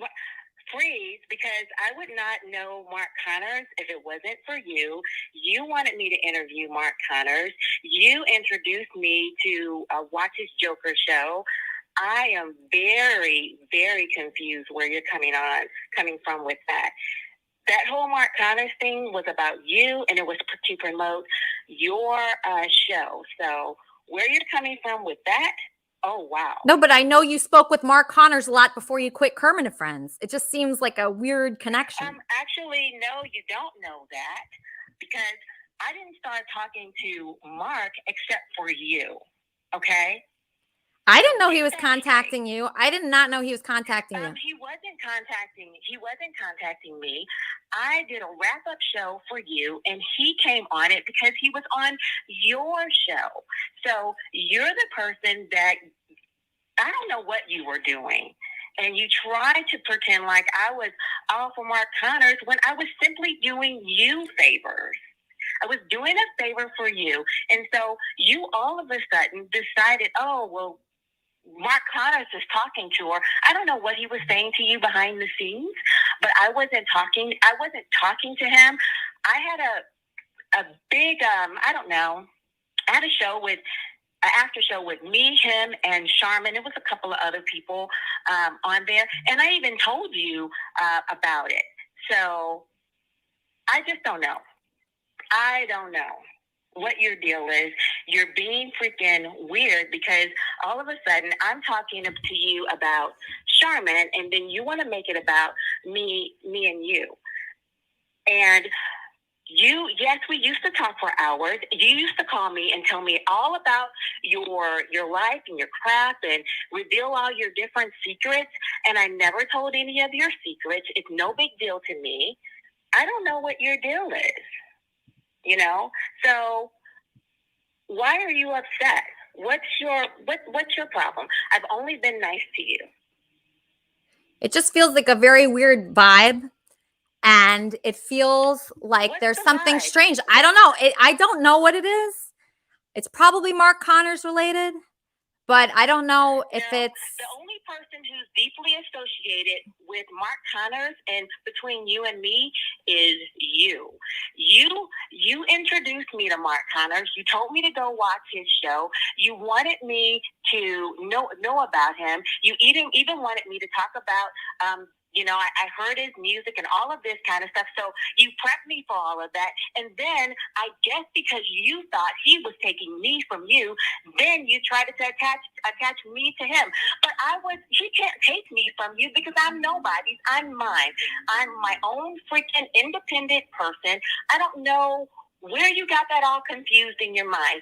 I had no idea that he was trying to take Leaf and Charmin or anybody else, but that's what you put in your mind. So quit acting like you're freaking jealous and that you own people. You don't own me. You don't own Charmin. And if somebody's being nice to you just for the sake of being nice to you, why don't you act like you appreciate it instead of going crazy because some guy named Mark, you think he can take them from you? Just to be clear, I can talk to anybody in this freaking community that I want because you don't own anybody. And you don't own me. And you were calling me, I was calling you, we were talking for hours and you were telling me secrets, and that's fine. I've never done anything to you that deserves to be anything but respected. So I don't know what your deal is. Why are you mad? Why are you mad? Well, why did you quit? Because of what you were trying to do. You were trying to attach me to Mark Connors. You said that I was pro him or this and that, and I didn't do that. He had an interview that you knew about on my show. I asked him the questions that you asked me to ask him, and I was very polite and friendly towards him because why should I be mean to somebody if I want them as a guest on my show? Okay? Charmin was the actual host on the show, and you were upset because she wasn't asking him hard enough questions. You were very pissed off about that. You wanted her to go after him, And I asked the questions that were in chat. I'm very fair to anybody who comes on my show. If there's something that needs to be asked, I will ask it. I don't blindside people or anything like that. So you thought I blindsided you? People accuse. No, what you did was just lie on me. That's what you did. You lied and said that somehow I was all friendly with Mark Connors, which was a lie. I was neutral. I don't know enough about any of these things to be on anybody's side. Period. End of story. I have no idea. I don't know what John Taylor did. I don't know what Kelly Taylor did. I don't know what Mark did. I wasn't there. I'm extremely new to this community. So no, I did not like it when you tried to pretend that I was on Mark's side, but I wouldn't like it if you tried to pretend that I was on Kelly Taylor's side. I don't know enough about anybody to be on anybody's side. I can simply ask questions and try to figure stuff out, just like anybody else. So are you mad because we're not having hours-long conversations anymore? What's your problem? I mean, if you can't be trusted, then you can't be trusted. So maybe you actually have a problem with yourself and not with me. I can guarantee you that Charmin was 100% on the same page as me about all the hard questions she was going to get asked. But it seems like you're jealous of me and Charmin's friendship now. What's your deal?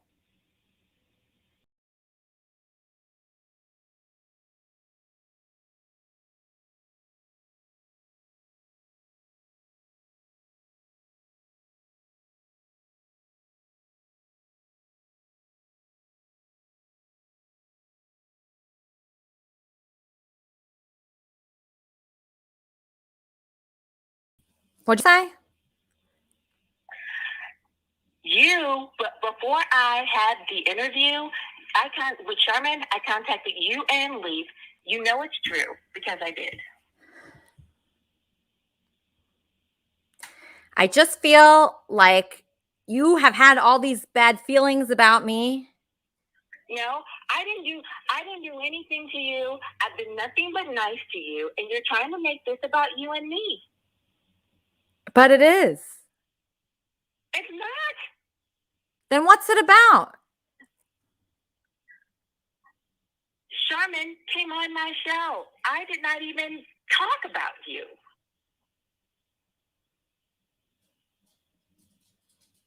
I said nothing about you. Before she came on my show, I 100% asked you about having her on the show. Did I not? Yeah, you did. I just thought it was very strange. Okay. I thought it was There's strange. nothing strange You're about acting like I was calling you every week, Erica. It's just not the truth. You were calling me every week. It was weird. I thought that was weird. Yeah.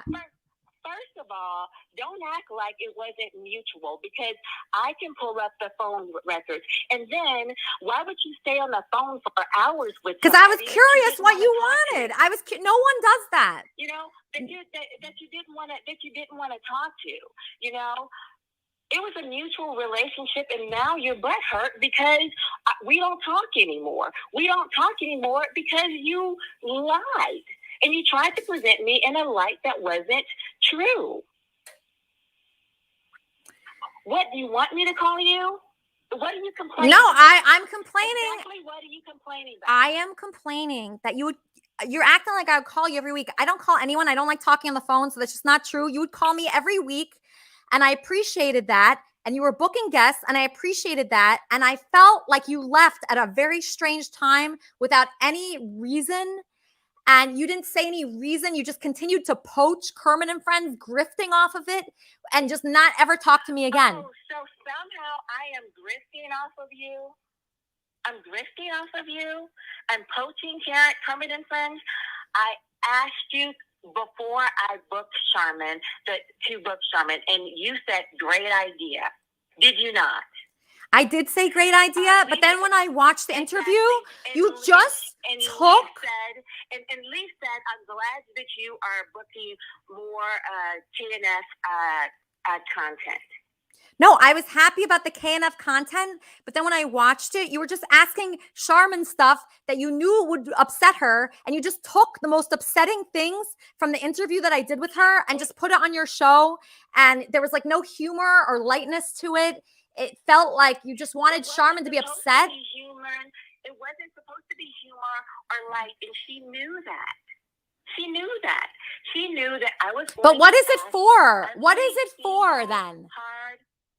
It was for her benefit, so she could get every single hard question out No, there. but why? Her hard questions are every day. Her hard questions, everybody is always, don't you think that she needs like support and people making her feel good and happy and laughing and, you know, giving her a good day instead of just like attacking questions, gotcha questions. Oh, you don't have your kids. Tell me about that. Oh, kids.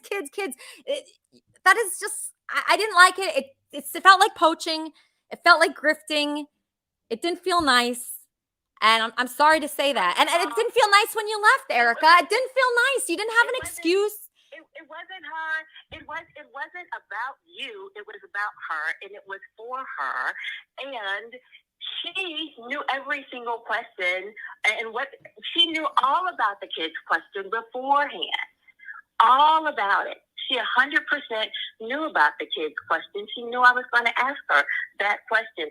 She knew I was going to ask the questions that had been floating around in the community. I personally think it was unfair for people to be saying things about her, and she wasn't there to respond to it. This way, she's there to respond to it. Elisa, you want to be some kind of victim as if I've done something to you. I've done nothing to you. What have I done to you? Just being very Saying, strange. Last week, she's back, you know, or, you know, what do you want? What do you want from me? Just to be normal and just say the real reason why you quit. Just say the real reason. You haven't said a reason. You didn't say anything. You just gave me some paragraph, and I know what the real reason is, but you just won't say it. It's strange. Why can't you say it? What are you talking about? The real reason is you just flat out lied on me on your show. There is evidence that I did an interview and I asked the questions that you wanted asked.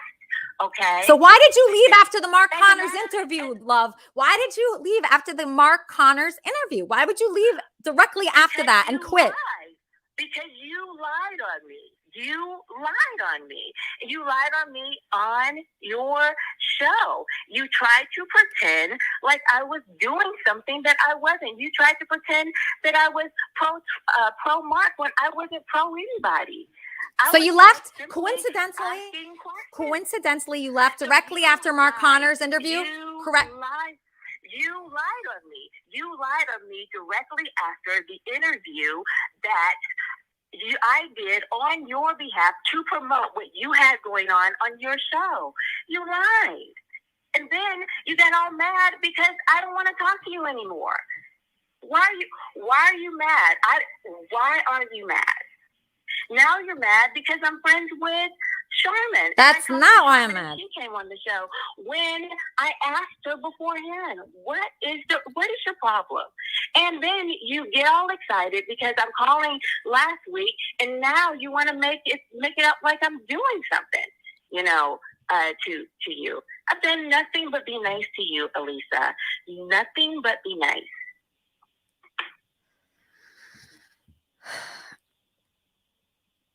So the reason you left is because of what? I still don't understand the reason. You lied.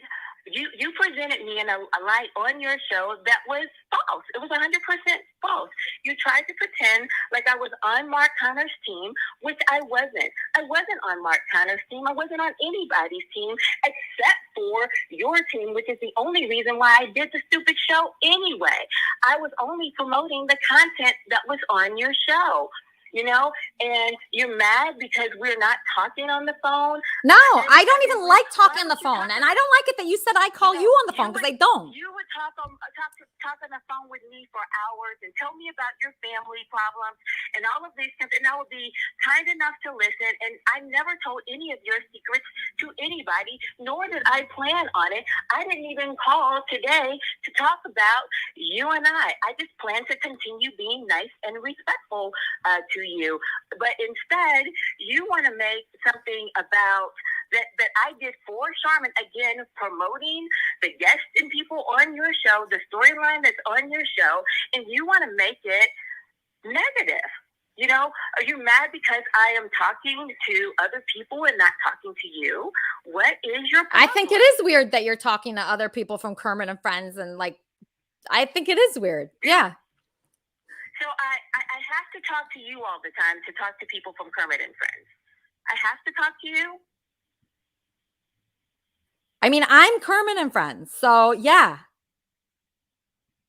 No, so just to be clear, I want to address something really quick.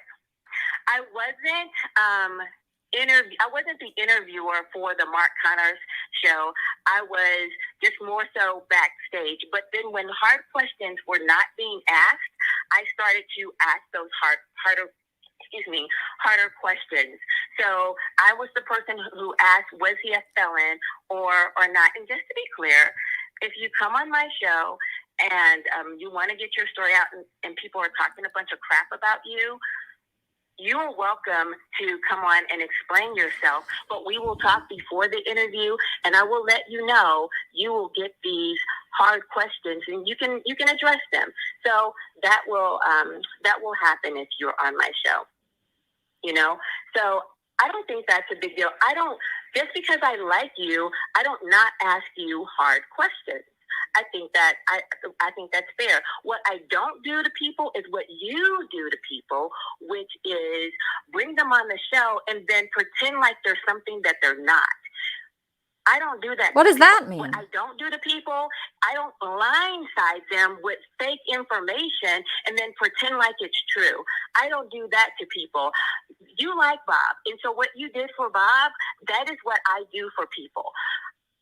Bob had a really hard story. And he had hard stuff to get out there. And I so appreciate and I'm proud of him for what he did, because his story is really, really hard to tell. Whose and what story? you did for Bob, because you like him, is that you kind of help him understand what people were saying out in the community, and then you let him address it right there. So you ask Bob really hard questions.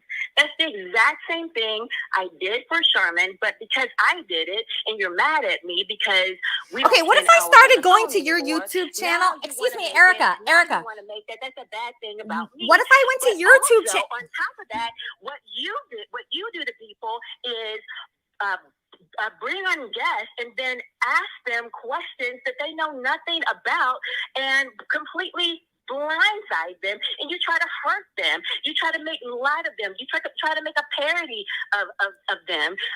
You make up stories and lies to perpetuate lies about them. A whole fake freaking narrative about them, whether they're in on it or not. That is ridiculous. So if you like them, you treat them well, and if you don't like them, then you want to treat them half like crap, as if they're doing something to you. I've been nothing but nice to you, even when you were mean to me, even when you were being difficult to me, and you know that's true. You owe me an apology. And I had somebody on my show, actually 2 people that you were trying to promote in your network on my show, and I told people to go watch your show. Oh, you told my people to watch my show, Erica? You told my own people. Wait. You told my people? I sent them to your Discord. Oh, thanks. Thanks for sending my fans to my Discord. I just really appreciate that. Are you out of your mind? Erica, there would not be one person watching you if it wasn't for me. Listen to me. There would not be one person. Your fans watch my show? Yes, that's right. Your show has 2 viewers if it wasn't for me, and that's the truth. Get the fuck. Are you fucking kidding me? Think that I didn't have my show before I came to KAS? No, absolutely not. I had my. Thanks for sending all your fans over here. Thank you. Yeah, thank you. 100%. I had my show way before then. I've only had 2 people from your community on my show, and it was in promotion of you. Thanks. Way before I asked before I had Sherman on there, and you are the person who wanted me to have Mark on the show. So because I was trying to help you, Erica. No, you're not trying to help me. Yeah, I was. Something that you want me to do, and then you act like that I did something to you. I would never have had. You did. You felt this way the whole time, and I knew it. I knew you felt this way. I knew you felt this way. I could tell. I could tell. Who? I did not know who Mark Connors was. Nobody does until Kermit and Friends. Nobody knew who Mark Connors was until Kermit and Friends. You wanted me to interview him. You wanted me to promote it. Oh, you loved it. Oh, Erica, I love that. That's awesome. Yeah, do that. So I'm interviewing somebody from your community because you wanted me to do it, and now you're upset about it. That's ridiculous. I even asked the questions that you wanted me to ask because I'm trying to keep people interested in your show. It's my own people, Erica. It's not different people. It's not new people. It's my people. You wanted me to do it. Because I was helping you. I wouldn't have done it. This is a flat out fact. I wouldn't have done a Mark Connors interview if you did not want me to. Flat out fact. You called me. And it was about 9:00 at night, my time. You were all freaking excited because some guy named Joker was doing a after show for you. You were all freaking excited. Heck, I didn't know what any of it was about. Andy Dick had gone to some underground puppet show, and he was doing his Andy Dick thing, and you wanted me to watch all of this content before the show, before the Sunday show. You wanted me to get to know Mark Connors. You wanted me to look at his videos and all of this kind of crap. And then once I did that and he came on the show, you got even more excited and you wanted me to do an interview with him and find out more about his story. I did that as a favor to you because you wanted me to. So then something goes on between you and him behind the scenes. So then once I've done that interview, you started acting like I had a freaking personal relationship with him, which I would not know him at all, but for you wanting me to know him. So, no, I wasn't trying to promote Mark or not promote Mark. I was only doing it as a favor to you, period, end of story. And when it comes to Sherman, I simply 100% asked you about doing an interview with her. I got your permission prior to doing it. She was totally stoked and excited about coming on my show, and she was stoked and excited about answering the hard freaking questions, because people were out in the atmosphere just lobbing freaking accusations on her without her having the opportunity to address them very specifically. So the kid question was something that she wanted to talk about, because what kind of woman loses her kids? Well, the fact of the matter is she did not actually lose her kids in court. I was the person who helped her make that point. She didn't lose them. The kids decided to follow their dad because he was brainwashed. Yeah, that's fucking worse, Erica. Why would you put that? Oh my God. Lose them. So she didn't actually lose those kids in court. And I think that makes a big freaking difference, that she did not lose her kids. So you want me to be like, oh, we can still be like friends and stuff, or you want me to call you want me to listen to you and all of your problems and all your family problems and all of this, but yet you want to lie about me. How about I was just like, okay, I can't, let her lie about me, and I'll just be cool. I will just not involve myself so much, because obviously she's telling me all her secrets, but then she gets all upset because she has somebody else in her life, your relationship with Mark Connors, and he was telling you stuff back and forth. And so now you want to be mad at me. Well, I got news for you. I don't have a personal friendship with Mark. The only reason I know him is because of you. I don't talk to the Taylors. I do. Yeah, but you were going to go off with Mark. Wait, answer this question. Answer this question, Erica. On a regular basis. Erica. I have talked to Mark after you started going wacky wild. But you know what we don't talk about? We did not talk about you. We did not talk about you. And he wanted to tell me more about his case. I can only do this. And I told him this.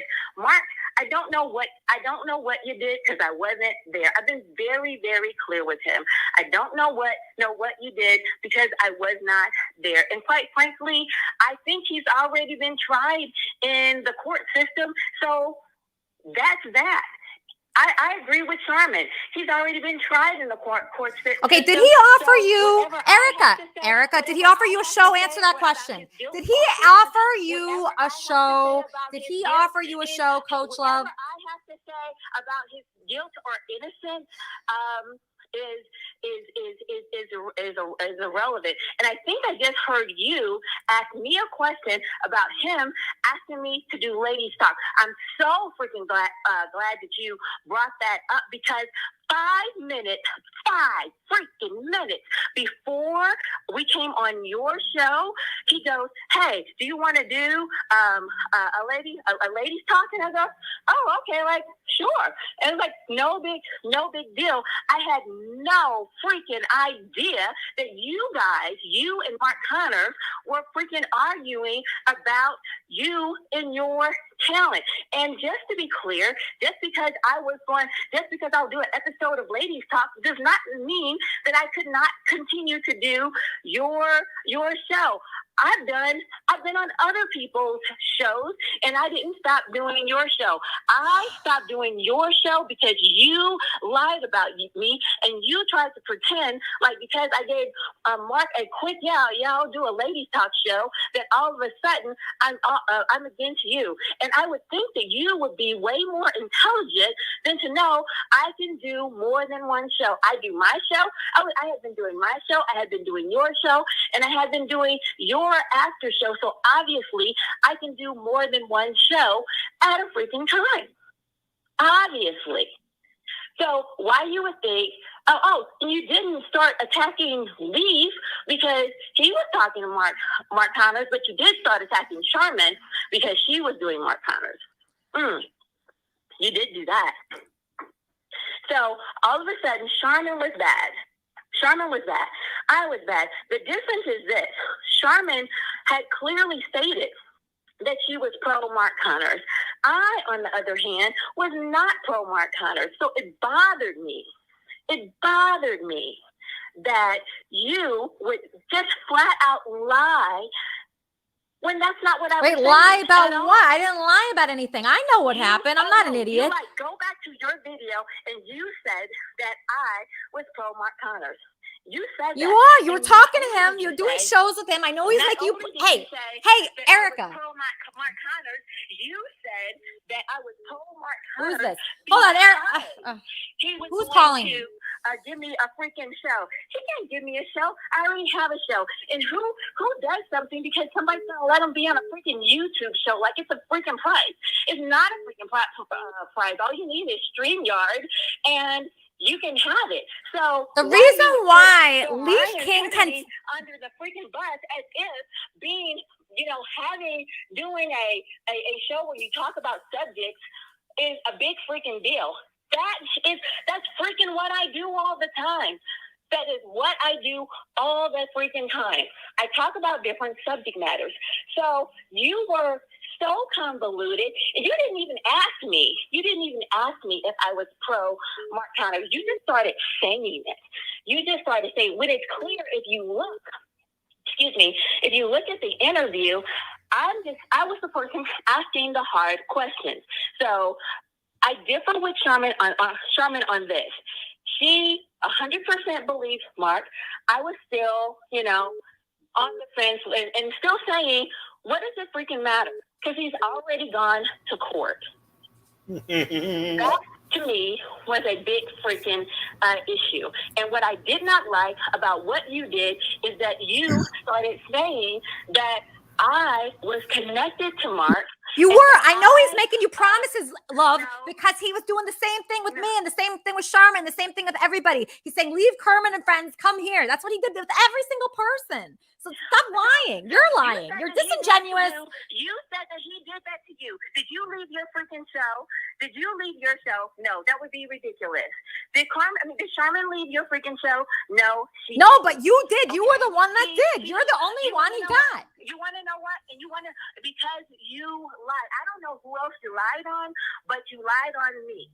You lied on me because the bottom line is you said that I was pro Mark Connors. You said that I was leaving the show because Mark was going to freaking do some show with me, and none of that ever happened. None of that. I know, because he's full of shit, that guy. I never ever planned to leave your show. Certainly not to go with freaking Mark Connors. That was ridiculous. But what did make me want to leave your show is when you flat out lied, because some somehow you got jealous because of something you actually asked me to do. I wasn't You jealous. asked me to do it, I wasn't and then jealous. You hung out with Mark and then you left. You hung out with Mark. Then you started freaking saying that I was pro Mark Connors on the freaking video. You met him and then you left, Erica. That's what happened. Asked him hard questions. I'm the person that did that. Oh, I almost forgot.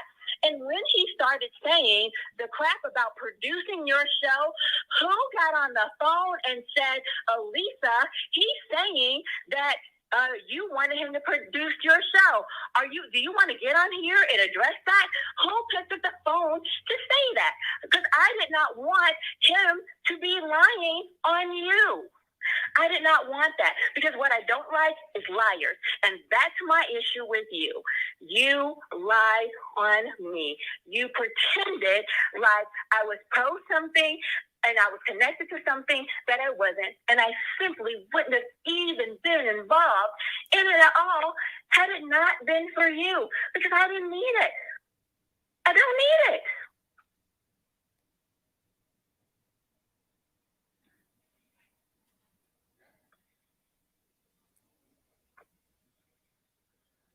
I didn't lie. You 100% lied. You said that I was leaving your show, and this was prior to it. Prior to me leaving, you said that I was leaving your show because I was going to go do some freaking talk show with Mark. I got a call literally 5 minutes before we're on. Matter of fact, I'm already freaking backstage when I get the freaking call. And Charmin actually can attest this. And it was like, oh, you want to do it? I was like, oh yeah, yes, no big deal. No big deal, because I just think it's another freaking video like I've done for you in your community, promoting your stuff in the past. So all of a sudden, you take that and then make it like I'm doing something different than I had already done for you. And so now you're mad because I don't listen to you and you talk about all of your family stuff.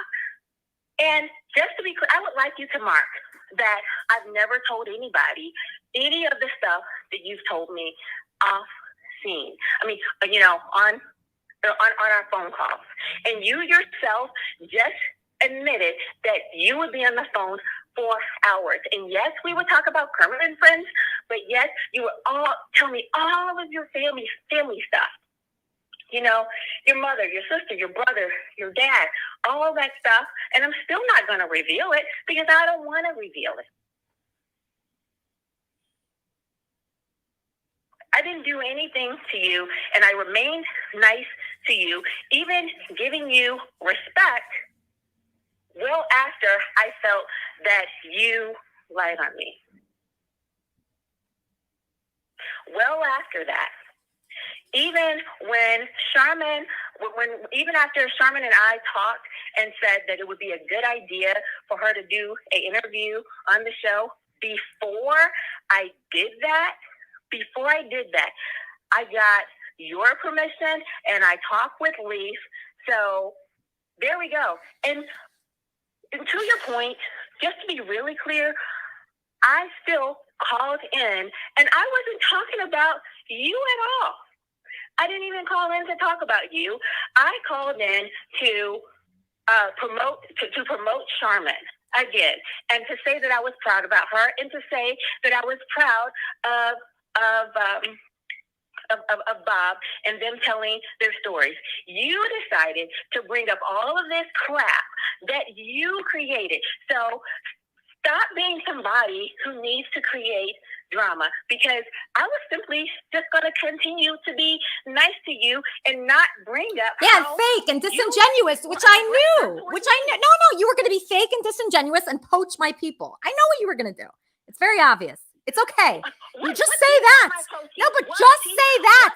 If you felt all those things, if you felt all those things about me, why are you still in the community taking the people from it? What people am I poaching?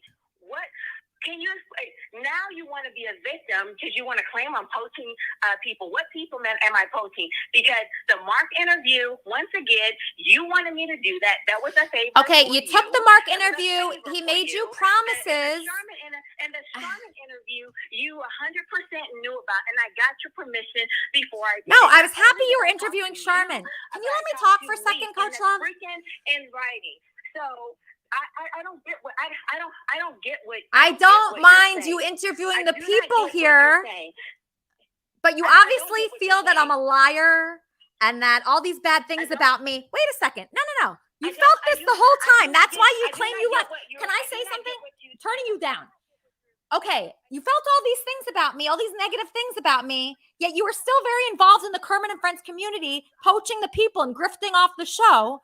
You left directly after the Mark Connors interview, so he was making you promises that he couldn't keep because he has nothing going on at all for himself. So he's making you and Charmin false promises. Charmin's too smart for that. You are not. Why are you not? I've been waiting for you not to be fake nice to me and actually, let's just talk like women about how things work. I can continue to respect you. I can continue to support you, which I have. I've continued to do that, even though I knew that you had business. I knew that you were probably sorry, and I was waiting for you. Sorry for what? I didn't do anything. I just gave you fans. I gave you actual viewers. Your ego's freaking huge. I get it, and it might take a long time for you to apologize. I knew that, so I decided to continue to support you, be nice to you, because I do think that you have a great platform with beautiful people in it. They fight each other on sometimes, but I continue to care about these people. While I was on the show actively, I built some really great friendships, and I met a lot of nice people. And I told you on camera and off camera how much I care about the people in these communities because they bear their heart. And I love that about them. I I think they're beautiful people. Yeah, but that's not you, Coach, because you're fake as hell. You're so fake. You called me one day and asked me, should you get rid of Bob? Because there were a lot of people complaining about Bob. And I said this. I said, he is, good for your show. I get why he's there, and he might be rough around the edges, but he seems to love you, and he seems to love the community, And so even when people are rubbing people the wrong way, I still really try to find a way to look for the best and see how they're adding to the community. And I think all of these people add a lot to the community. I think that you've done a beautiful job accepting people into your network. I think you struggle. I honestly think you struggle with this, though.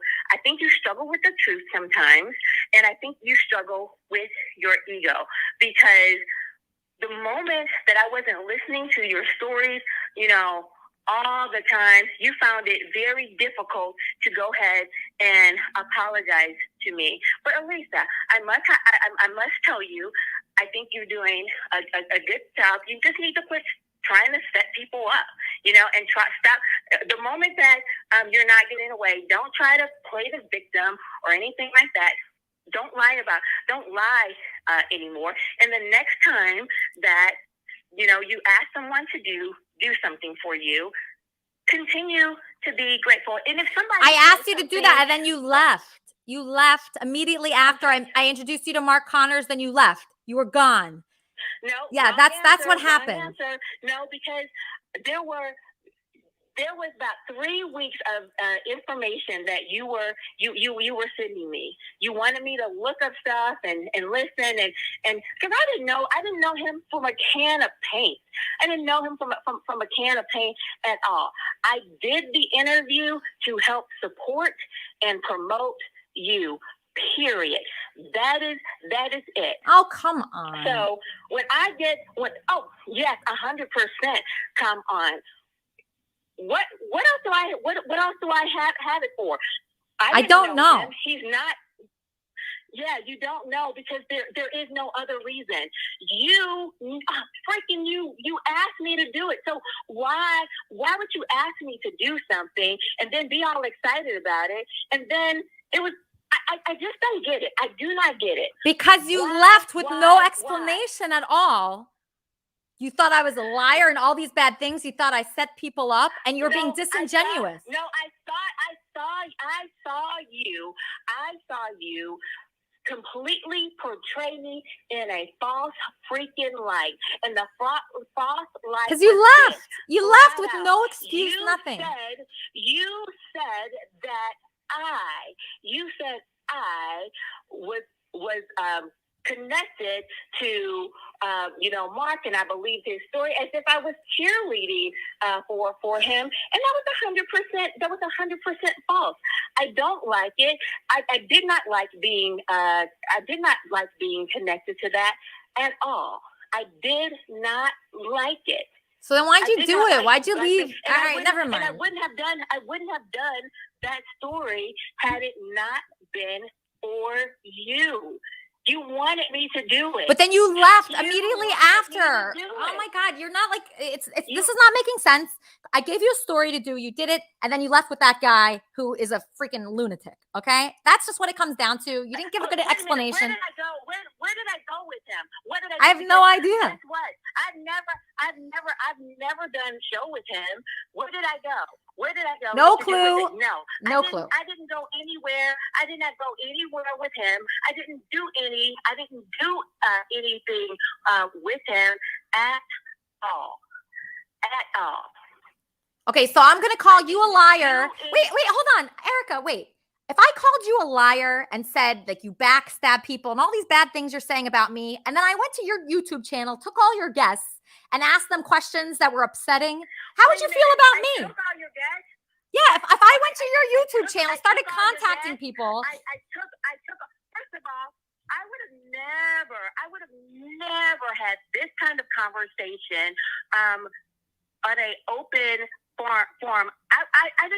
I knew that you wanted to, what I would say, clear the air. No big deal to me because you know that you were wrong. You know that you were wrong. And About what? I've just been kind of chilling out, still being nice to you, being respectful to you because I feel that you know that you made a mistake. You know that I am a very respectful and kind person, and I just kind of let things unfold. You know that about me already. So you knew I would give you an opportunity to apologize, and you knew that I would continue. Apologize for what? For what? I didn't do anything to you. You know, because you know that you portrayed me in a false. No, I didn't. I didn't do anything. All I said is you talked to Mark Connors, then you left. That's all I said. I didn't say anything bad about you. You did that. I didn't say anything bad about you, but I knew you were disingenuous, and I was right. That's the truth. That's right. You faked it. Coach Love, you faked it. You faked it. You faked it. Fake. You also know that I asked you even before interviewing Sharman. Not only did I ask you, but you don't like me. Why did you ask me? If you don't like me and I'm a liar and I'm all these bad things, why did you ask me for permission? First of all, I thought it would be a very good idea if I went ahead and tried to clear the air with you as well. And but you didn't clear the air. You just said, "Can I interview Sharma?" I said, "Yes, have fun." Continue to support your platform, and you can't say I haven't because I have. I have continued to support your platform. How so? You cannot say that I have not done that. How? I have certainly continued. I've certainly continued to do that. And if you thought I was such a bad person, why were you, texting me saying, "Oh, you're my friend," and all this? So that is why I continue to believe that maybe finally you would go ahead and we would put this behind us, and you would just say, "Oh, I shouldn't have done that. No big deal." I would have easily forgiven you. So yeah, you were texting me talking about I was your friend and all of this kind and all of this kinds of stuff. Which I do agree, we had that kind of relationship. So don't sit up here and pretend like, "Oh, well, if you didn't like me so much, why did you hang around?" I still cared about you, and you know that, and that is why I still supported you. So you can't have your cake and eat it too. You're trying to pretend like I was doing something to you, and I wasn't doing anything to you. I was still supporting you, even though you did something that hurt my feelings. That is the very bottom line. I continue to support you, even though I didn't like what you did, and you were still continuing to be kind and sweet to me. So I figured we'd eventually come to an agreement on that. If you can treat me with respect, I can treat you with respect, which is what was going on. That's exactly what was going on. And when you're in my community, in my community or on my Facebook page, looking for stuff, looking at stuff or liking stuff or whatever, do I take it? Oh well, she did this to me, so then she's back. She's being fake. No, I look at it and say, oh, okay, she's still trying to work through our problems. We didn't have a problem. I didn't know we had a problem. That's the problem here. I did not know we had a problem. You quit out of nowhere. Nothing happened, and you've been holding all this animosity against me. So that's the problem. You're trying to say you're the person that tried to say just now live in front of everybody that I'm posting your guest. How am I posting your guest? Then one guest I interviewed from your program, you told me to do it, and the other guest I interviewed from your program, I got permission prior to me doing it. And then also, well, you're trying to say, oh, well, you're in my community, even though you don't like me. No, I don't like something you did, which is completely different from not liking you. And I continued to support you in the things that you were doing. Why? Because I cared about you, Elisa. Nah, you don't know what support is. You don't know what support is. I've said that about you, and I've said that about your community. So I'm not sure what kind of victim you're trying to play. I'm not quite sure. And continuously, I would have never tried to confront you on your show and say, the difficulties in our relationship. I wouldn't have done that because I don't feel like it needed to be aired out in front of all of your Kermitarians. But apparently, you wanted this done. Apparently, you wanted this done. So, fine. If this is what you wanted to do, then fine. That's fine. I mean, I'm not happy about this, Erica. I don't like that you have been feeling this way about me. I'm not happy. You know what? Yeah. I'm not happy about this either. You want to know why? Because I continued to want to support you and support your activities. I continued to do that, and you did that. You did the same for me. But the difference between what you've done and what I've done, I don't pretend as if you are doing something to me.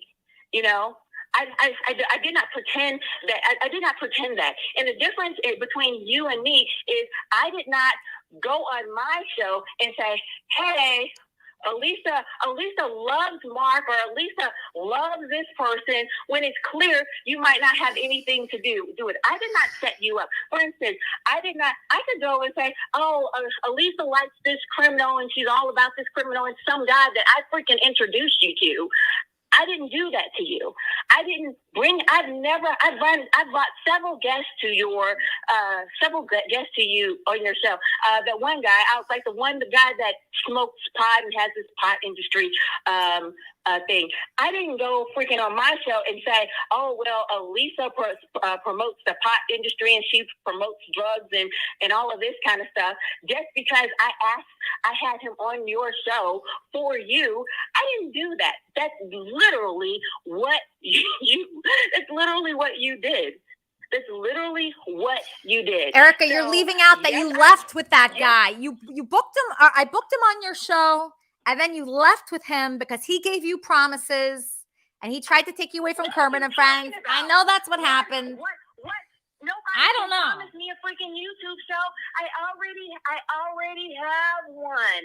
I already have, and he didn't freaking give me freaking promises is no different than, freaking other people asking me to be on their show. Hey, come on my YouTube show. That's no big deal. Everybody in this community ask one another to be on their shows. Everybody does that. Be on my show, be on my show. Everybody is on everybody else's show. But you decided to take it personally because Mark asked me to be on his show. That's crazy. And furthermore, I was never even on his show. I was never even on his show. Never. So if I don't know, Johnny B asked me to be on his show, or Whitsan, or Bob, or whoever the heck else asked me to be on their show, are you going to get mad about that too? Quit being controlling and possessive. I'm not a thing. I'm an actual human being. So because Mark asked me to be on a show, and I go, yeah, I'll do it. All of a sudden, he's a freaking prize. He's no big deal. He's just like anybody else in this freaking community, just like anybody else. So why is that a problem, Elise? Why is that a problem, Elisa? Because you left immediately after talking to him. You left after talking to him. Okay, I'll tell you. Mad if I was on Whitsan's show?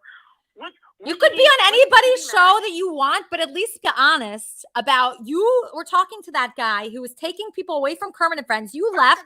You're calling me a liar. You're saying bad things about me. At that freaking point, the only time I had talked to him was when he had been on my show and the call that I got 5 minutes before being on your show. That had been, at that little point, that had been the only time that I had talked to him. So I had talked to him once again. Wait, hold on. Some people have questions. Hold on, Erica. Yes, John, are you there? Hi, Coach. Wait, Coach, Fireman John's asking a question. Coach Love, are you still in touch with Mark? That's why I got two questions. That's good question. Content for your show. So a question for me is this: I don't think she heard. Did you and Mark conspire to create content for your show by pretending like, oh, he's going to still Coach Love away? Did you do that? Did you and Mark do that? I can vouch for Coach Love. Okay, wait, somebody's vouching for you. Well, she didn't do any shows with Mark or anything after she left. She did do a show with Mark's wife, like a ladies' talk show, but that was it. All right, thanks, Mush, sweetheart. The only person who would have told you that I was going to be on Mark's show would have been Mark or Sharman, because it was a John Taylor and Mush. Literally right before. So who told you that? Who told you? Because all I did was say a quick yes, like, yeah, sure, no big deal. Are you still in touch? Are you still in touch? Are you still in touch with Mark Connors? Who told you that? Who told you that? Who told you that? That's what I want to know. Who told you that? I want to know, since it was just 5 minutes, it was like only 5 minutes. It was only 5 minutes. Erica, I would love to continue talking about this. It's just too much for me. I want to know who told you I was going to be on Mark Connor's show, because it was literally only 5 minutes. Like, a quick yeah. Sure, I'll make an appearance. Yeah, no big deal. It was a no big deal kind of thing. So I want to know who said it, and then who made it seem like I was being taken away. That's what I want to know. Because it was interesting timing, Erica. You were talking to him, and then you were gone. For me being on anybody else's show, there's no difference. It is no different for me being on anybody else's show. So I want to know, why was it a big deal? I want to know, why was it a big deal? Why was it a big deal? Why? Because you left. You didn't give a reason. You continued to be in the Kermit and Friends community. Why was it a big deal? Because the guy was trying to infiltrate the whole place and take all the people, and he was. Why was it a big? Why was it? Because you were just because like it's 5 minutes before. 5, literally 5 minutes before your show, I get a phone call that says, "Hey, would you be on my show?" Literally 5 minutes. So all right, Erica. A quick because Erica, it's like, nobody's gonna win this. He had been on my show. So I'm like, oh, okay. You've been on my show, fine. I'll do a show. I'll do a YouTube appearance for you. No big deal. You've been on mine. I'll do one for you. No real big deal. So why was it a big deal? Number one, and then number two, who told you that? I was just like, sure. Tell me that. So would you have continued to be on Kermit and Friends if you hadn't met Mark Connors? I would have continued to be on Kermit and Friends had you not pretended like I was in connection with him. That's the deal. You tried to pretend like I was in connection with him. You tried to tie me to somebody I didn't even know. So why didn't you just say, instead of quitting? Wait. Instead of quitting, why didn't you just say? No. And first of all, and just to be clear, I did not quit. I took a break, and I said that. And as a matter of fact, I have the documentation to do that. I said. I took a break, and I said I'll continue. I said to them that I'll continue to support you. As a matter of fact, even after I stopped appearing, I still booked you the last guest that you were depending on from me. I still did that. So the following commitment that I had, I still did that for you. So I didn't leave you high and dry on anything that I had committed to you at all. I didn't. Erica, I'm not mad about anything. And so I did that for you. I did that for you. I'm not mad at anything. I just think it's odd. I'm not odd. You know what? Like your opinion on things is odd. I'm not mad at you either, because you want to know what? I get that your show is a freaking parody and that you use people for content without their permission. I did not know that before. I did not know that was something that you did. I did, because still at this point, I'm very new to this community, and I was just trying to get to know people. The only person I was really connected with, like I talked to, was you, and I was just doing my very best to support you. I would go out of my way to book guests for you and have one on for you every week. Some of them were your style, and some of them were not. Now I realize I really should have more eccentric people for your community, because that's what they like. But let me say this. That's not what you asked me for. You did not ask me for eccentric people. You asked me to book business people, and I don't think I said that. I really don't think I ever said that. There's no way that I said that. People along those lines. You asked me for. I mean, I appreciated that you did that, but I never said that. Business people and stuff like that. You wanted serious guests. I never said that. I want serious guests. I definitely wouldn't have said that. So that is what I gave you, and then you started saying that all you're booking me as authors. Well, if you want eccentric people, tell me you want eccentric people. If you want serious guests and authors and things of that nature, that's what you got, because that's what you asked. I never asked for any author. That is what you asked me for. You asked. I guarantee you, I've never asked for an author. Yes. I've never asked for a business person. What you admitted, we would talk. You and I would talk about who was coming on. Not one single person I brought on was a freaking surprise to you. I appreciated everybody that you brought on, but I certainly never asked you. You said if it was an author, you knew it was an author. If it was a cop, you knew it was a cop. If it was just a kind of regular old freaking army guy, you knew that. Every single person was run past you, run past you every single time. So post your community? No, ma'am. I brought people to your community, the people who you asked me to bring to your community. So get your facts and your story and your freaking whole mind right, because your thinking is wrong. Literally, if somebody is doing what you're asking them to do, then the word you should be saying is, "Oh, thank you." Now, if you don't like what I've done, then what you can say, "Hey, well, I asked you for this, and I asked for it, but it's kind of not what I necessarily wanted. So let's do this next time. You know, every single time. Oh, that's great. I love it. I love it. Do it again. Do this. Do that. More. You loved it. You loved it. So I don't know. I do not know why you're so unhappy. Why are you so unhappy?